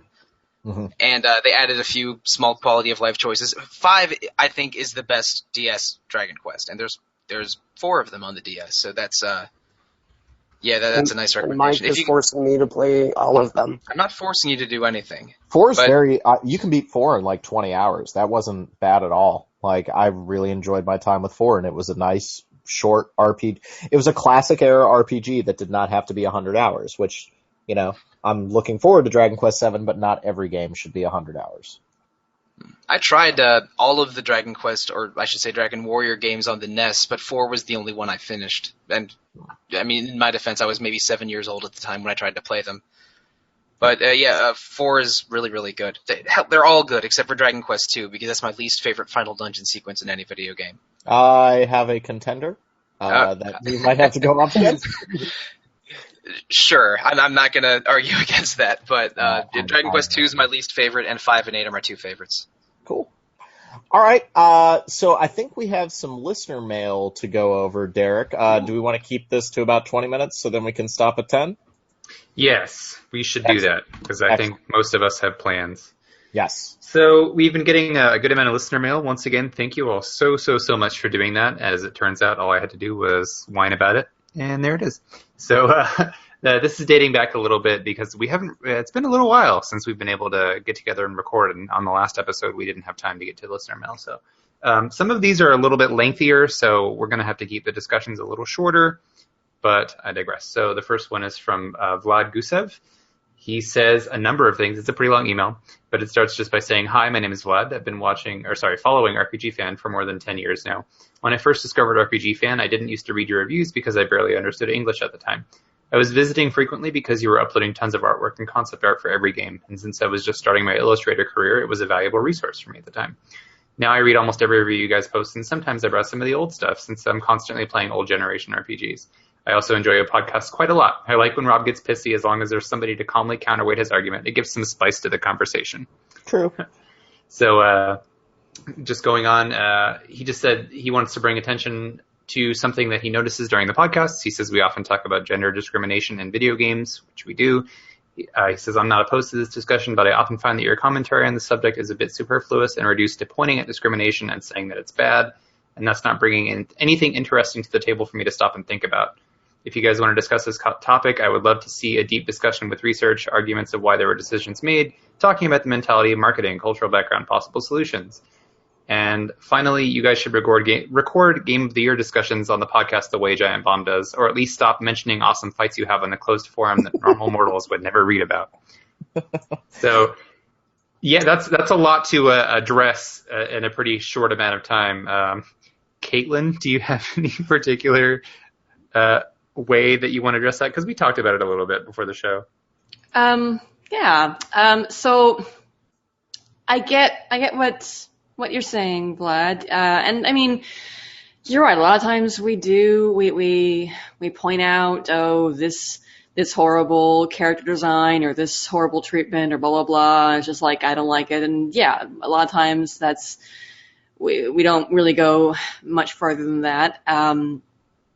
But I mean, maybe we could go a little bit further, but at the same time, it's kind of, I don't want to say it's not the focus of the show, although it kind of isn't. I mean, we're not a podcast about feminism or gender issues, even though it often creeps into our discussion. The focus and the style of the show isn't to have super duper critique and to have, citations to various different academic papers. Although, I mean, I could whip something up. I've written papers about that kind of stuff. So, I mean, that was, for me, that was much of my focus in college was sort of like studying, because I also studied a lot to do with video games and sort of like the formation of identity as it's represented in video games. And a lot of that does tie into gender theory and feminist discourse and that kind of stuff. So these kinds of things are sort of bound to happen in conversations between people like us who are invested in those kinds of issues. And I know that it's kind of, I don't know, there's a lot of negative sentiment surrounding the term social justice warrior, et cetera. And so anytime there's sort of a thought process that goes against the grain, anytime something could be construed as like, oh, you're trying to take away my right as a straight male to enjoy media that depicts women as sexualized in any way, like it can get kind of out of hand and turn into this sort of battle between both sides that I don't think that we're trying to create like, a volatile sort of environment here for discussion. It's the kind of thing that we need to draw attention to, and we're not going to stop. So it doesn't mean that we're trying to take all the fun out of everything, but I think we would be remiss as people who look at games and with a critical eye to not at least bring that kind of stuff up. Yeah, and I know that when a lot of these conversations first started to happen and things got very negative, I think it was very easy to kind of listen to the noise of the internet, and that goes for both sides. I'm not just saying that one side is doing that versus the other. It's easy to let the noise of the internet kind of sway the argument. I think you see that right now with the current political climate, where the things that you'll read on Facebook on both sides, probably not entirely true, but being repeated as fact. And one of the things I used to hear over and over again was like, Anita Sarkeesian does not point out positive things in gaming culture. And then when you actually sit down and watch her Feminist Frequency YouTube videos, no, she actually does point out positives. And so I think it's easy, and I would agree with the assessment that Vlad has, that sometimes it's easy to point out the mistakes and going, yep, that sucked. And I don't think we let those things go. I think sometimes we address those and we try to bring up ways that they're good. And I think also we try to bring up good examples. Like, for example, something I forgot to bring up on the podcast, I think the female characters in Shin Megami Tensei 4 Apocalypse are fantastic and do not fall into the like anime swimsuit girl roles that we've seen a lot of right now. Like, I would hold Asahi Nozomi up as fantastic female characters that are not over-sexualized, and I'm like, this is great. I would like some more of this, please. And so that's me saying, like, instead of just complaining about it, that is me holding up a good example. And I do think that sometimes we should look for the positives a little bit. No, I'm definitely guilty of that. Yeah, I'm definitely guilty we of that. all are. On this podcast in particular, a lot of the time when we have these kind of discussions, it's because something kind of strikes us as off. Right. And then we get into a conversation about it. So yeah, for sure. Like, I know that I probably don't always come with the best examples on this show, and that's on me. It's something that I definitely do try to address. And I mean, I've written, hundreds of articles, not necessarily all focused on like feminism and stuff, but I've written a lot of stuff about video games over many years. And God, this sounds like so self-serving. Whatever. I bring up good examples when I can, but yeah, for sure, I'm not always doing it on this show, so it's worth pointing out. Yeah, and we'll try to do a better job of that. I think that's completely reasonable, and when we see good stuff, we'll point it out. But I think, with that comes the fact that we're also going to point out bad stuff. Like, we're going to point out problematic things, like, There are far more problematic things than there are good, unfortunately. But we have to always remember that we're pointing out those problematic things because we do want to make them better, and having a conversation about them is how you make things better. And again, we're not trying to censor anybody. We're not trying to say that you can't enjoy your video. I brought up how much I love Dishonored. That original game has a couple very problematic scenes that are like, that came across way worse than you guys think it did, and that's a little problematic. And I think they heard that, and they've said that they're addressing some of that stuff in the sequel. And again, it wasn't meant to demonize or crucify anyone. It's just meant to say, hey, did you think that maybe this might have come across like this? And it's like, yeah. And I will say that oftentimes creating that conversation is better than screaming in someone's face. And I often, tell my students that instead of screaming in someone's face, hey, this was offensive or I'm upset about it, the response of creating a conversation and not demonizing each other, that's where really awesome things can happen. So, everybody just take a chill pill, ask questions, be willing to defend your points, be willing to listen to the other side. Civil discourse is an awesome thing that we should continue to do. For sure. I am going to move along here because I still have a few emails to get through and not much time to do it. The next one is from Nick Calderon. He says, hey, everybody, I'd like to start by saying that I truly enjoy your podcasts and appreciate your honesty in everything you present. Yes, even when it's brutal. I'm going to parallel what a lot of your listeners tell you and tell you that I love you guys. I love how you guys can respectfully disagree with each other, how passionate you get about all things nerd culture, and how goofy your conversations eventually end up.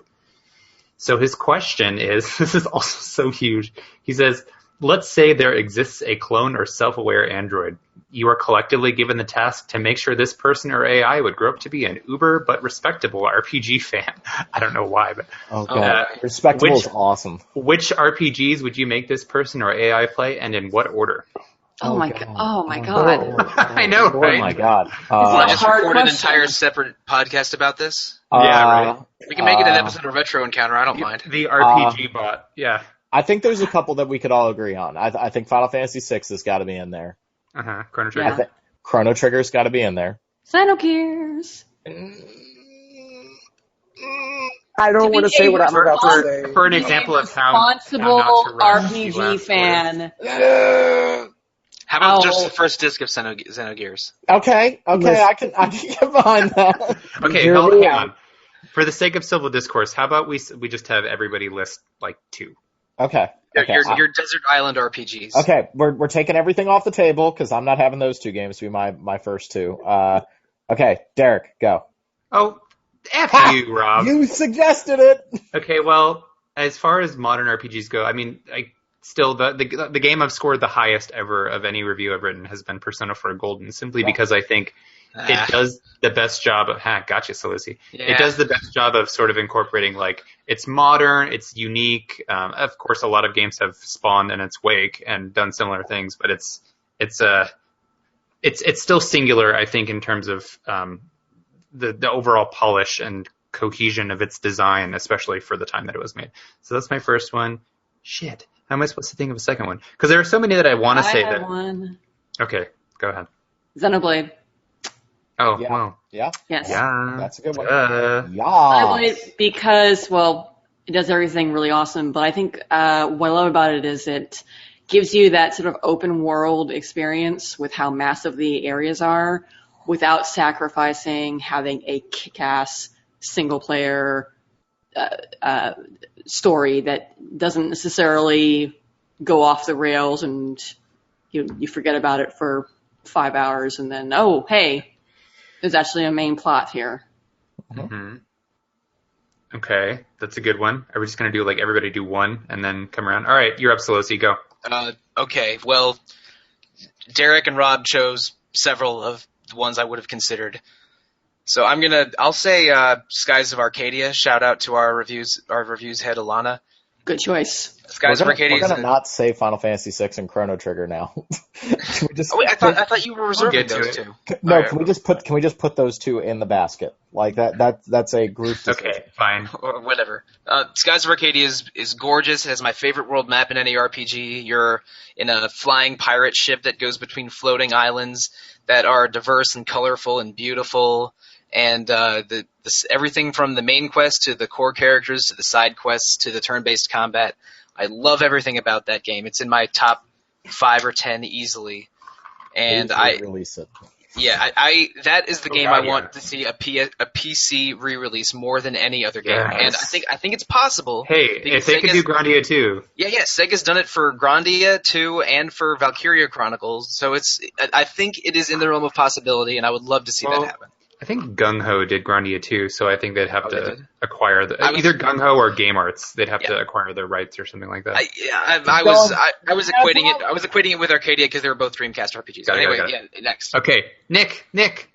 Oh god, I'm gonna get beaten up in the group chat for saying this. Kingdom Hearts 2. Well, okay. I know. So 20% of us are of Not questionable even in the group taste. chats. Hold on, one sec. Hold on one Hey, I sec. like Kingdom Hearts too. Nope, we're just gonna, okay, we're just gonna do that, and, Nick has now been muted. That's called abuse. What would teasing, Steven I'm say? He's back. It was comedic timing. I'm actually writing a piece now about how Kingdom Hearts means so much to me, but I think objectively Kingdom Hearts 2 is a really fantastic RPG that has, really positive messages. It has great world building, great characters, an amazing final boss fight. I don't know. I liked it.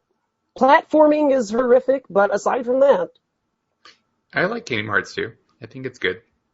there's a skateboarding minigame, which, totally makes sense. Hey, Trails of Cold Steel 2 has a snowboarding minigame, and you don't have to watch a character die to get to it. Spoilers. What, that you don't have to watch somebody die? Yeah. Okay, all right, I got you. Who are we looping back around to? Rob or me? Me? Okay, so we all agreed that Chrono Trigger and Final Fantasy VI are just in, right? Yes. Okay, so they're in. Do I have to say This is going way better than the Essential 10 podcast that Retro did a little while ago. Do I have to say anything? Like, y'all know what one of them is going to Are be. you seriously going to say Dark Souls? Yeah. You mean the game? It has great atmosphere, yeah. I mean, are you talking about, like, the most influential game of the past 6 years? Like, the game that has basically created an indie scene, and now people are starting to incorporate every piece of it into every other game? Minecraft is an RPG, Rob. But shut up. But not to mention the fact that it is deep down a very, very good game. Like, it is what Castlevania should have become when it switched to 3D.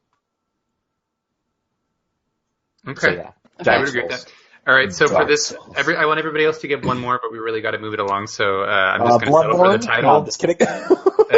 And I'm up, so I pick Earthbound. Ooh, good one. Good one. All right. I don't know if this is cheating. Mass Effect. Unless you want me to the pick whole a specific trilogy? one. I think that was fair. That's fair. Okay, that's fine. Yep. That's Final fair. Fantasy X. Oh, Nix is 10. Okay. Okay. I'm maybe influenced by current events, but I'm going to say Dragon Quest VIII. Yeah. Oh man, That's the one. Oh God. Okay.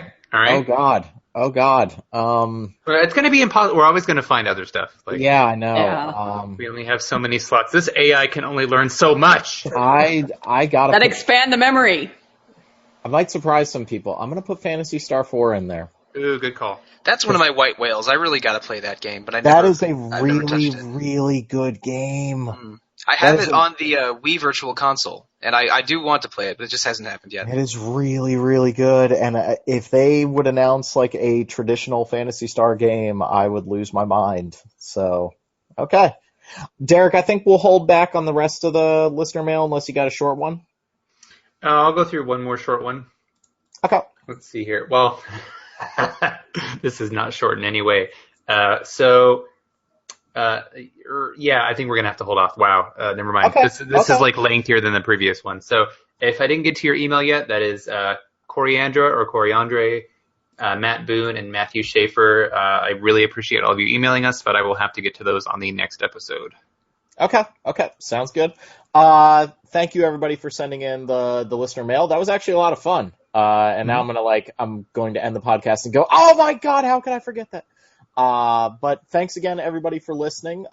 Be sure to subscribe to us on iTunes or whatever platform you decide to use. We always dig the positive reviews. We do like criticism. But we're always trying to make the show better. Nick, it was great having you on the show. First time, you're feeling good? Everything's all right? Yeah, I did not puke, so it's a success. There you go. Or at least you muted when you did. Yes. And last thing, if anybody wants to send us listener mail about what the hell we should do at MagFest, we're running out of time. Derek, you and I need to figure out what the hell we're going to try to do. Yeah, for a panel. Yeah, I got nothing. I always make the Well, trip why to don't- MagFest every year. Even We though should it's just so record an difficult. episode of the show live. Basically, just set up mics and BS. Just sit there talking. But will they let us do that? Well, we'll have to have. I think we should have some kind of a listener engagement kind of thing, like ask us about RPGs or something. I don't know, man. All right. Hear Well, me out. I got to put something together because they need things by the end of October. Okay, so thank you everybody for listening to the show. Stay tuned because we've actually got an interview with a localizer and former member of RPG Fan who's worked on Shin Megami Tensei 4 Apocalypse. So stay tuned for that interview starting now.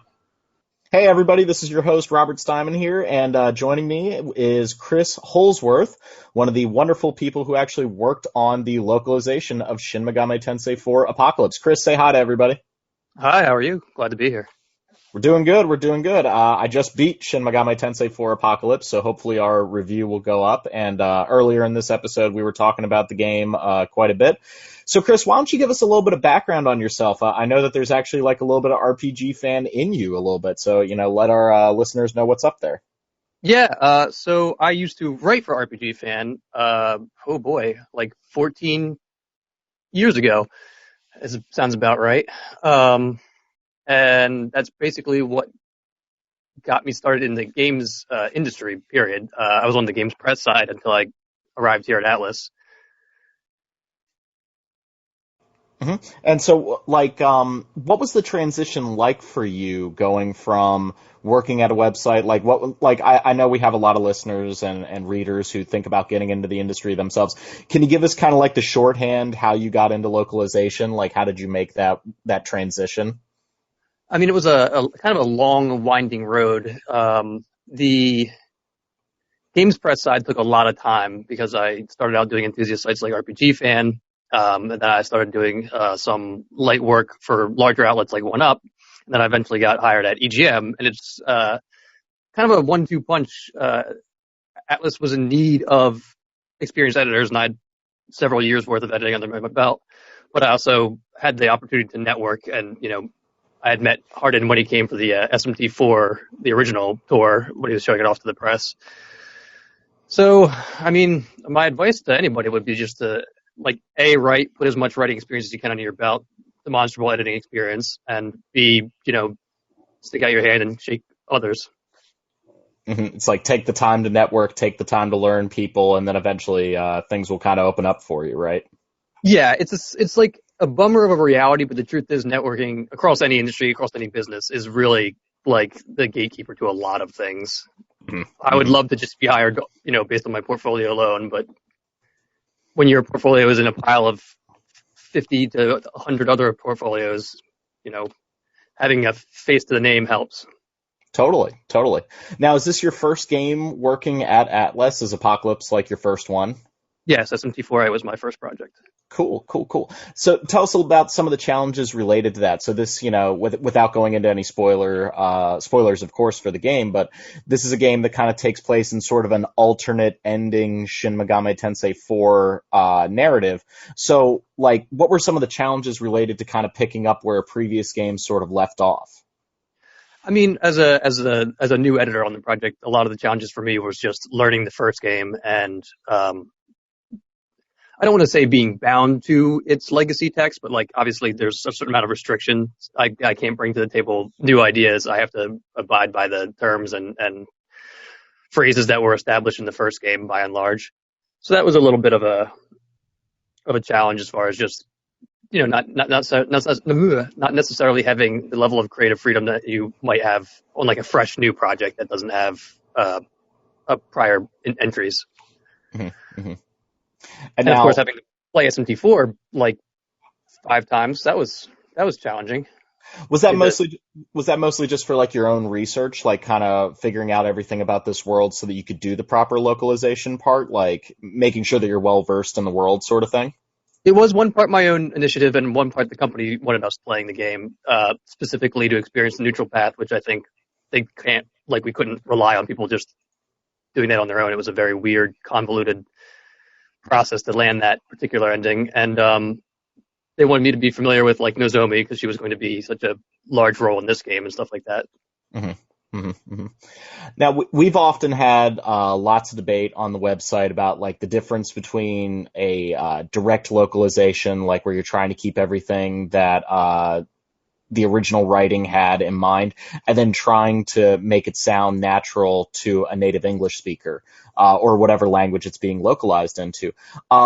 Give us kind of your opinion, not obviously a statement from Atlas on the subject, but how do you feel about literal localization, literal translation versus the localization process? I'm a split the difference kind of guy. I'm a down the middle. I think that it's noble and admirable to shoot for the direct translation in the editing, but as I quickly learned, kind of not realistic. Because even if something is a great line in Japanese, how it is translated can just absolutely 100% not work in English. And so then you're faced with the decision, is it more important to strictly adhere to, the translators, or do I want a good line that would not maybe alienate players? And for me, personally, one of the reasons I got involved in this job is because Japanese role-playing games are the reason I became a writer. Japanese role-playing games through RPG Fan, or the reason I, started my professional career.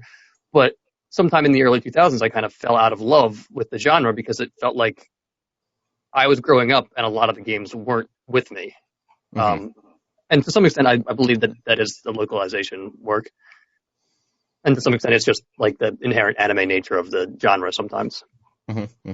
That was one thing that really struck me about playing through Apocalypse was as somebody who I think we're probably similar in age. I'm 31, and I like my anime games, I do, but I have felt like they've gotten a little tropey in recent years, and I've kind of gravitated away from that. I know our listeners get mad at me when I say that sort of thing, and that's great that they love their heavy anime games, but that's not necessarily for me. And when I was playing through Apocalypse, I was kind of struck by how much I was really loving the main cast and getting kind of that Chrono Trigger Final Fantasy VI vibe without relying on the heavy anime trope influence that we see in a lot of modern JRPGs these days.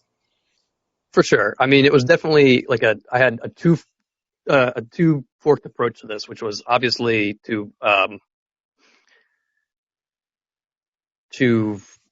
respect the original writing as much as I possibly could, and you can like speak to my translator. I'm exhausted with how many but why questions that I offer up with childlike, ignorance of Japanese culture and Japanese language itself. But at the end of the day, like my neurotic writer needs require that I not make a character say a line that I don't feel like for lack of a better term, quote unquote, normal human being would say. Like I don't want. Like my goal is to create the most amount of immersion as I can, so that when you're playing the game, you don't think that you're playing a game that's been translated from a different language. You might intellectually understand that, but while you're playing it, you're not necessarily having that shoved in your face with like awkward constructions or clunky dialogue or things like that. So it becomes a matter of focusing on the meaning and the tone and the intention of a line, not necessarily its words, because with Japanese to English, it's not necessarily like this, character equals this word or this idea equals this word. It's not that one-to-one. So sometimes it's more important to capture the essence of a character and make sure that they're saying the same thing, but just saying it in a way that's a lot more effective in English than it would be in a world translation. And do you think that that's something that, like, with the Persona series and having that so steeped in Japanese culture, do you think that's really hard? Like, how do we make this sound natural when you have, somebody say, like, oh, senpai, that sort of thing, like they're speaking in English? How do you make that sound natural to somebody who does not speak the language of Japanese? Yeah, for sure. Persona is a little bit different just because that game is so steeped in, like, basically it's a cultural exchange student simulator. We let a lot of things that we might not put in other games slide just because, like, that experience is what people are going for. And with something like a game like SMT4A, because it's set in Tokyo, similarly, there's certain constructs or cultural phrasings that I would kind of let slide just because, it's set there. But when you get into a game that's, maybe in a fantasy realm of its own, then you tend to want to weed out for lack of a better term, Japanisms a lot more. What do you think were some of your biggest challenges with Apocalypse? Like, besides the awesome video of Hardin renaming it from Shin Megami Tensei 4 Final to Apocalypse, what were some of the challenges you guys faced? Well, I mean, I wrote that video, so getting Hardin to do it was a big challenge. As he stares at you from across the room and tries to kill you. Yeah, basically. I mean, I feel like he might have lived out some fantasies through that video and perhaps returns to it once a week. I mean, challenges is certainly like I think you don't realize the scope and scale of a game and its textual content until you're staring raw at its face, all the files, just all the characters and the words there. Like I came here with such ego and arrogance, thinking like, oh, I'm gonna write the ship that is localization. I'm gonna do so much better than things that have let me down in the past. And then you don't really realize exactly like how many NPCs there are and how much time it takes to go through all those NPCs. And that's after you've done like the main script and so on and so forth. So I think the biggest challenge for me was just striking a balance between quality of work and the quantity of work that I had to sift through. And there was actually the one missed piece of dialogue. Yeah. infamously now. Yeah. So give a little bit of background on that. I know like there have been 72,000 news stories, referring to that missed piece of dialogue, and I actually ran into it myself. But I was sitting there going, there's millions, not millions, but there's thousands of lines of dialogue in this game. So like I understand where it comes from, but give the listeners a little bit of background. Like how does that sort of thing happen, and just like what does it actually mean to localize something? You're not just rewriting a script. There's also programming involved. Sure. So, I mean, the long story short is, like, I can't edit or my translators can't translate what we don't know about. And in this particular case, for reasons that are really beyond us at this point, that particular line was not in the script file that we edited. Mm-hmm. So we had no idea it existed. And like the blog story says, because QA never managed to get into the conditions for which it would turn up, which is having a partner down when the boss says that line, it just went over their heads too. And there's no reason for us to look into like the original raw text files for something if we don't know that there's something we should be looking for. Mm-hmm. That's like the kind of the slightly reductive version of how it went down. There's a whole lot of text. It's like millions of characters that people weed through, and at the end of the day, it's a small team, a handful of people, and things get overlooked. And that's not an excuse. That's not like a pass. I'm not happy about that at all. Obviously, I was very bent out of shape when I woke up that morning and saw the Reddit threads. But, at some point, it is what it is. Yeah, and for me, it was just a validation that I was really having a hard time with the game and I was getting my ass kicked.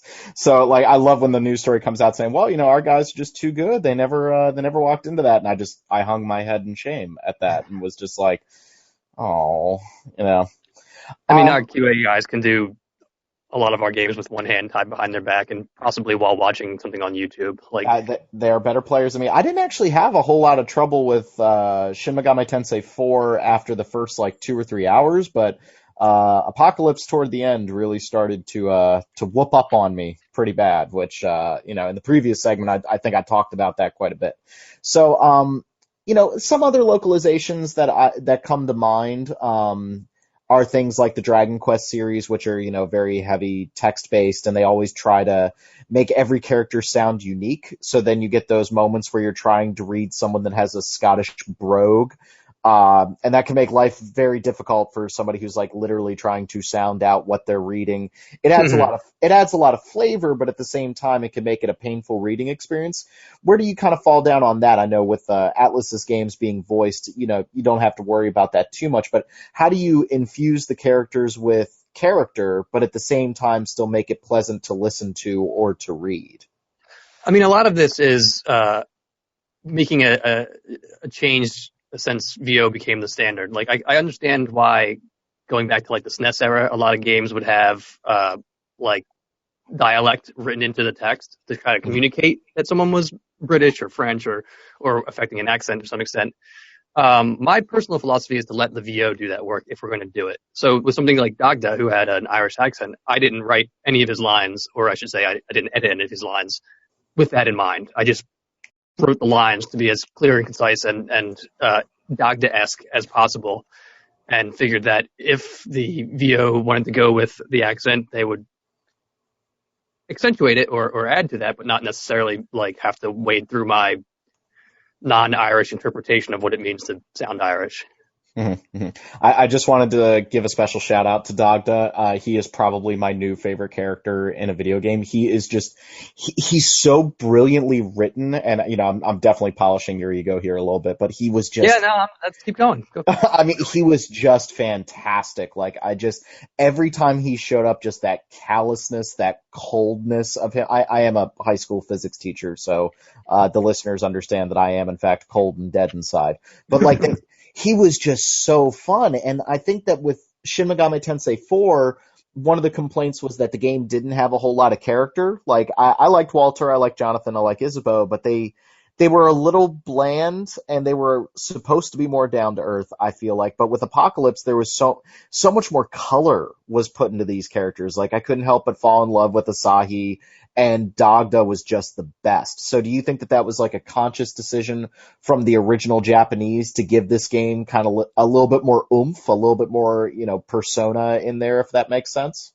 Definitely, I think so. I do think that Persona is starting to like leak its way into SMT a little bit, and that SMT4 Apocalypse is like a direct response to a lot of the criticisms that were lobbied against SMT4, be it from like gameplay mechanics, like the map or the objective marker thing, to the more binary peace and anarchy route versus the very complicated neutral route. And in this particular case, I think characters also get swept into that equation. And based on the translations, I would say that like I had a lot more to work with. Like I could glean a lot more about the characters specifically in terms of personality and channel that in English much more effectively than, I mean, I never read the original translations for SMT4, but like, they're all samurai. They're all cut from the same relative cloth. So you get a lot of bleed over between characters. Mm-hmm. Mm-hmm. Yeah, it was just that ended up being one of my favorite things about the game was like I was interested in the cutscenes. I get why 4 was a little subdued, and it kind of makes sense.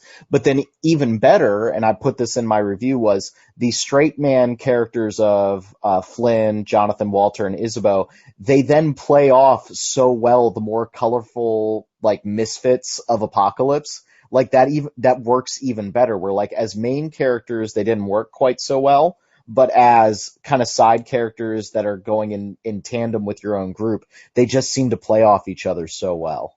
Oh, for sure. There was a very intentional approach to Flynn. I kind of borrowed liberally from, Mary, I'm blanking on her last name. She's the writer of Deus Ex, where she was talking about how they write Adam Jensen in this very neutral fashion because he's supposed to be the character's player avatar, but the player might be a stealth person or he might be, a violent shootout kind of type of person. So they need to make the character kind of neutral so that he can lean either way without it affecting like the ludonarrative dissonance, for lack of less pretentious terms.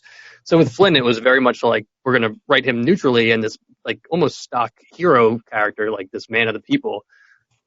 But like you said, by contrasting that with how like over the top Nozomi and Navarre, even Asahi is, it makes him stand out in like I guess like a negative space kind of way.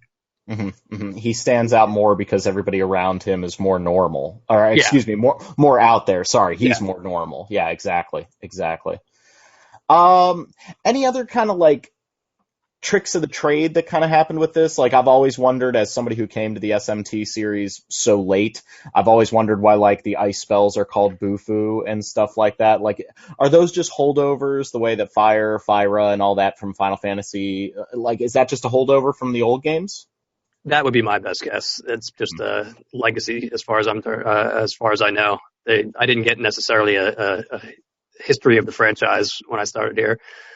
And there's a certain amount of trepidation towards altering legacy terms and text because fans, tend to have fallen in love with these terms and phrases, and we don't want to take that away from them necessarily.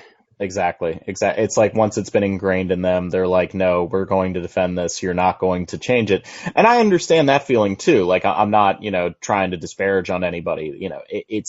I think it's one of the reasons why we brought it up before, but it's one of the reasons why people love Dragon Quest so much is because it has not changed. Yeah. I mean, it's a matter of perspective, right? Like it's like learning another language. You say Bufu and the player hears ice. You can go back to like Phantasy Star games, and that had a bunch of wacky names for spells. Yes, it did. Yep. And like they're all relatively normal to me because I grew up with them. But not unlike you, I kind of stepped into SMT as an adult, and I was just like kind of rolling my eyes at the silliness of the names. But I guess thinking of it through that lens, I can definitely understand it and get it. Mm-hmm. Mm-hmm. Is there any kind of dream project that maybe Atlus hasn't worked on just yet? I'm not trying to ask you to break embargoes or anything like that, but is there any kind of like dream project that maybe Atlus hasn't brought over to America that you would really want them to do? Like a specific game or like just a concept that would sing to me?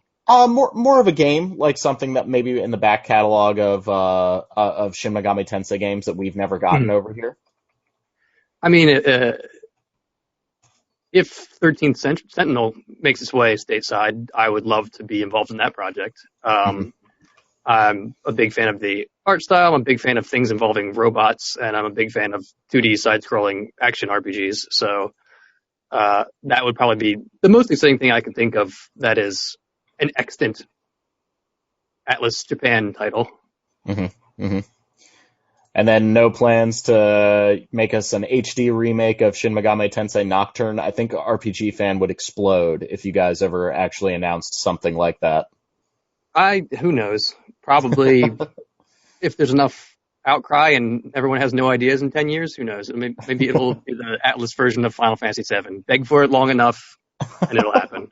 I bounced off Nocturne. I tried playing it right after I finished Shin Megami Tensei 4, and I'll admit that playing Apocalypse has made me want to give it another try. I think that game, maybe I'm just too weak when it comes to the Shin Megami Tensei series, but that game knocked me around pretty hard, and I got a little frustrated with it.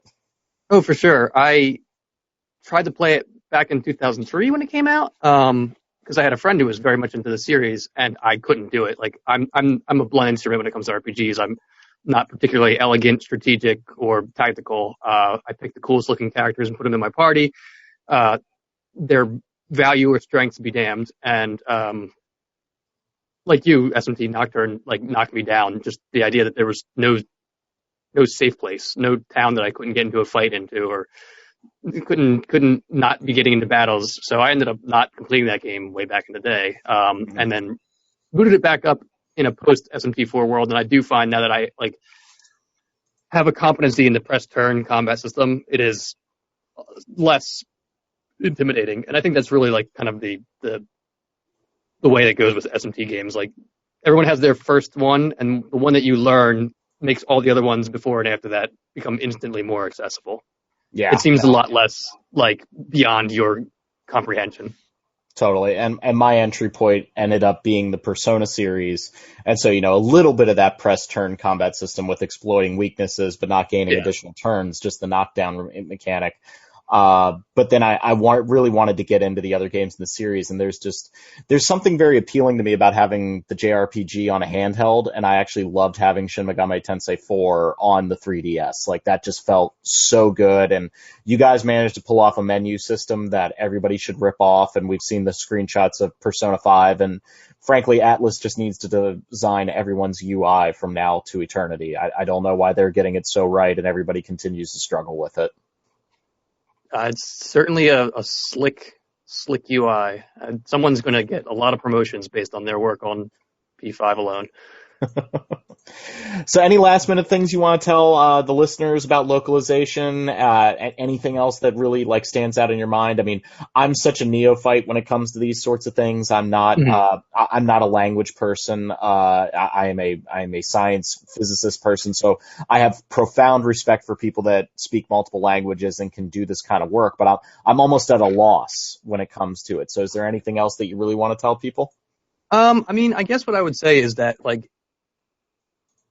I understand that there's a lot of camps regarding localization. There's the people who think that the working designs route is the best way to go, and there's people who think that the way Atlas handles things is the way to go.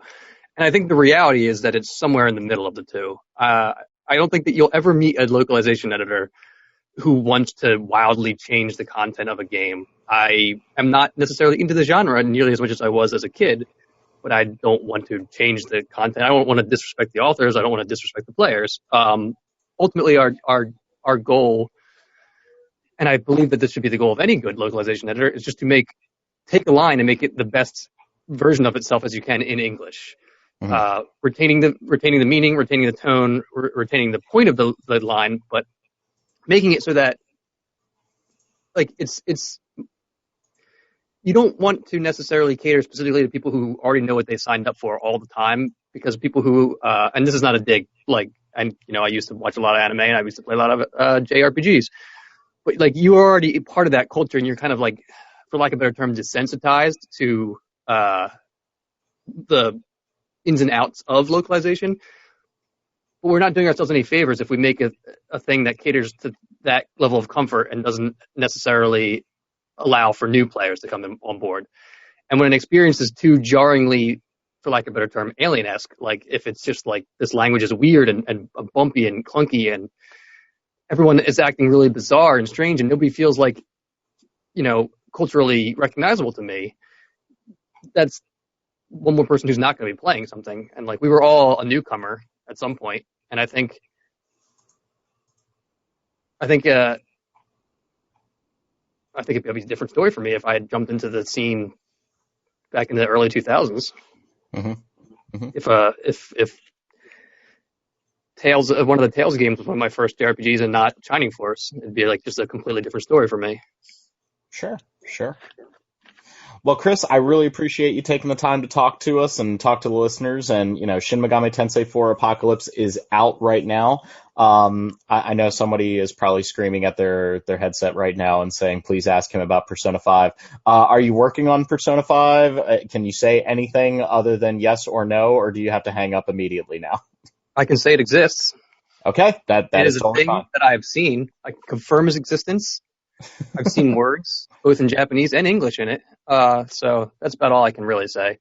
That's totally fine. I think, Atlas has really come into its own in the past couple years, and we've seen a lot of success out of the main SMT series now and seen success out of Persona, and it's something that is really special to watch, and I kind of hope it continues over the next couple of years. I think we're all hoping it.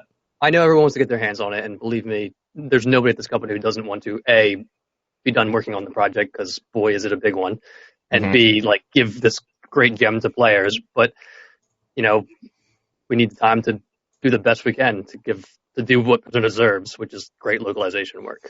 Yeah, totally. And I think that makes total sense. And, there was a part of me that was slightly bummed when it got announced for February, but then I was like, nah, I want him to do a good job. And I'm not just saying that because you're here. I was like, nah, let him do a good job on it. Mm-hmm.